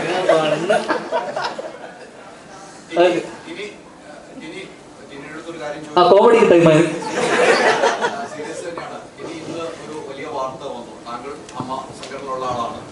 പൂർണ്ണമായിട്ട് എല്ലാവരും രാജിവെച്ച സംഭവത്തിൽ നിൽക്കുകയാണ്. ഇന്ന് ബി ഉണ്ണികൃഷ്ണൻ ഒരു സംഭവം പറഞ്ഞിരിക്കുന്നു. താരസംഘടന 20 പേര് ബി ഉണ്ണികൃഷ്ണൻ സമീപിച്ച് ഒരു ട്രേഡ് യൂണിയൻ ഉണ്ടാക്കണമെന്ന് ആവശ്യപ്പെട്ടെന്ന് പറഞ്ഞു. അതുമായിട്ട് ബന്ധപ്പെട്ട് നിങ്ങൾ എന്തെങ്കിലും ചർച്ച നടത്തിയിരുന്നു? അതേക്കുറിച്ച് എന്തെങ്കിലും അറിയാം? എനിക്കിപ്പോ ഇവിടെ ഇരിക്കുന്ന 20 പേരെ കുറിച്ച് മാത്രമേ അറിയാൻ പാടുള്ളൂ. വേറെ ആൾക്കാരെ കുറിച്ച് ഒന്നും അറിയില്ല, വേറെ ഒന്നും അറിഞ്ഞിട്ടില്ല. നമ്മുടെ വേറെ കമ്മ്യൂണിക്കേഷൻ ഉണ്ട്, എനിക്കറിയില്ല. ഈ 20 പേരെ കുറിച്ച് ഞാൻ പറയാം. ഹൈദരാലിക്ക് വേറെ പണിയില്ല, നമുക്ക് ബാഡ് ബോയ്സിനെ കുറിച്ച് സംസാരിക്കാം. അല്ല ഇതിനകത്ത് ഹൈദരാലി പറഞ്ഞില്ലേ ഹൈദരാലി ഇത്തിരി അകന്നിരിക്കുന്ന ഒരു കസേര ഇട്ടിട്ട് അവിടെ ഇരിക്കാന്നുള്ളത്.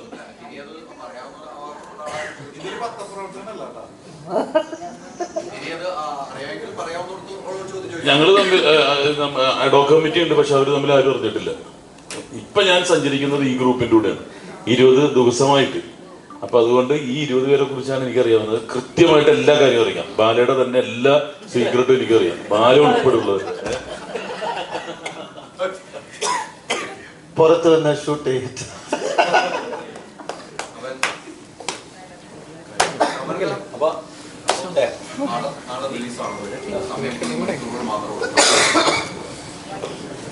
ചോദ്യങ്ങൾ കഴിഞ്ഞെന്ന് വിശ്വസിക്കുന്നു. അപ്പോൾ നാളെ സെപ്റ്റംബർ 13-ാം തീയതി ബാഡ് ബോയ്സ് റിലീസാകുന്നു. അമ്മ മൂവീസ് ഒമർ ലുലുവിൻ്റെ ഒരു ഫണ്ടിൽ.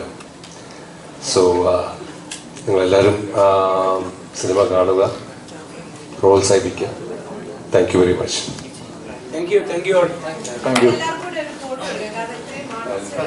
എല്ലാവർക്കും എൻ്റെ ഓണാശംസകൾ ഫ്രോം ബാഡ് ബോയ്സ്.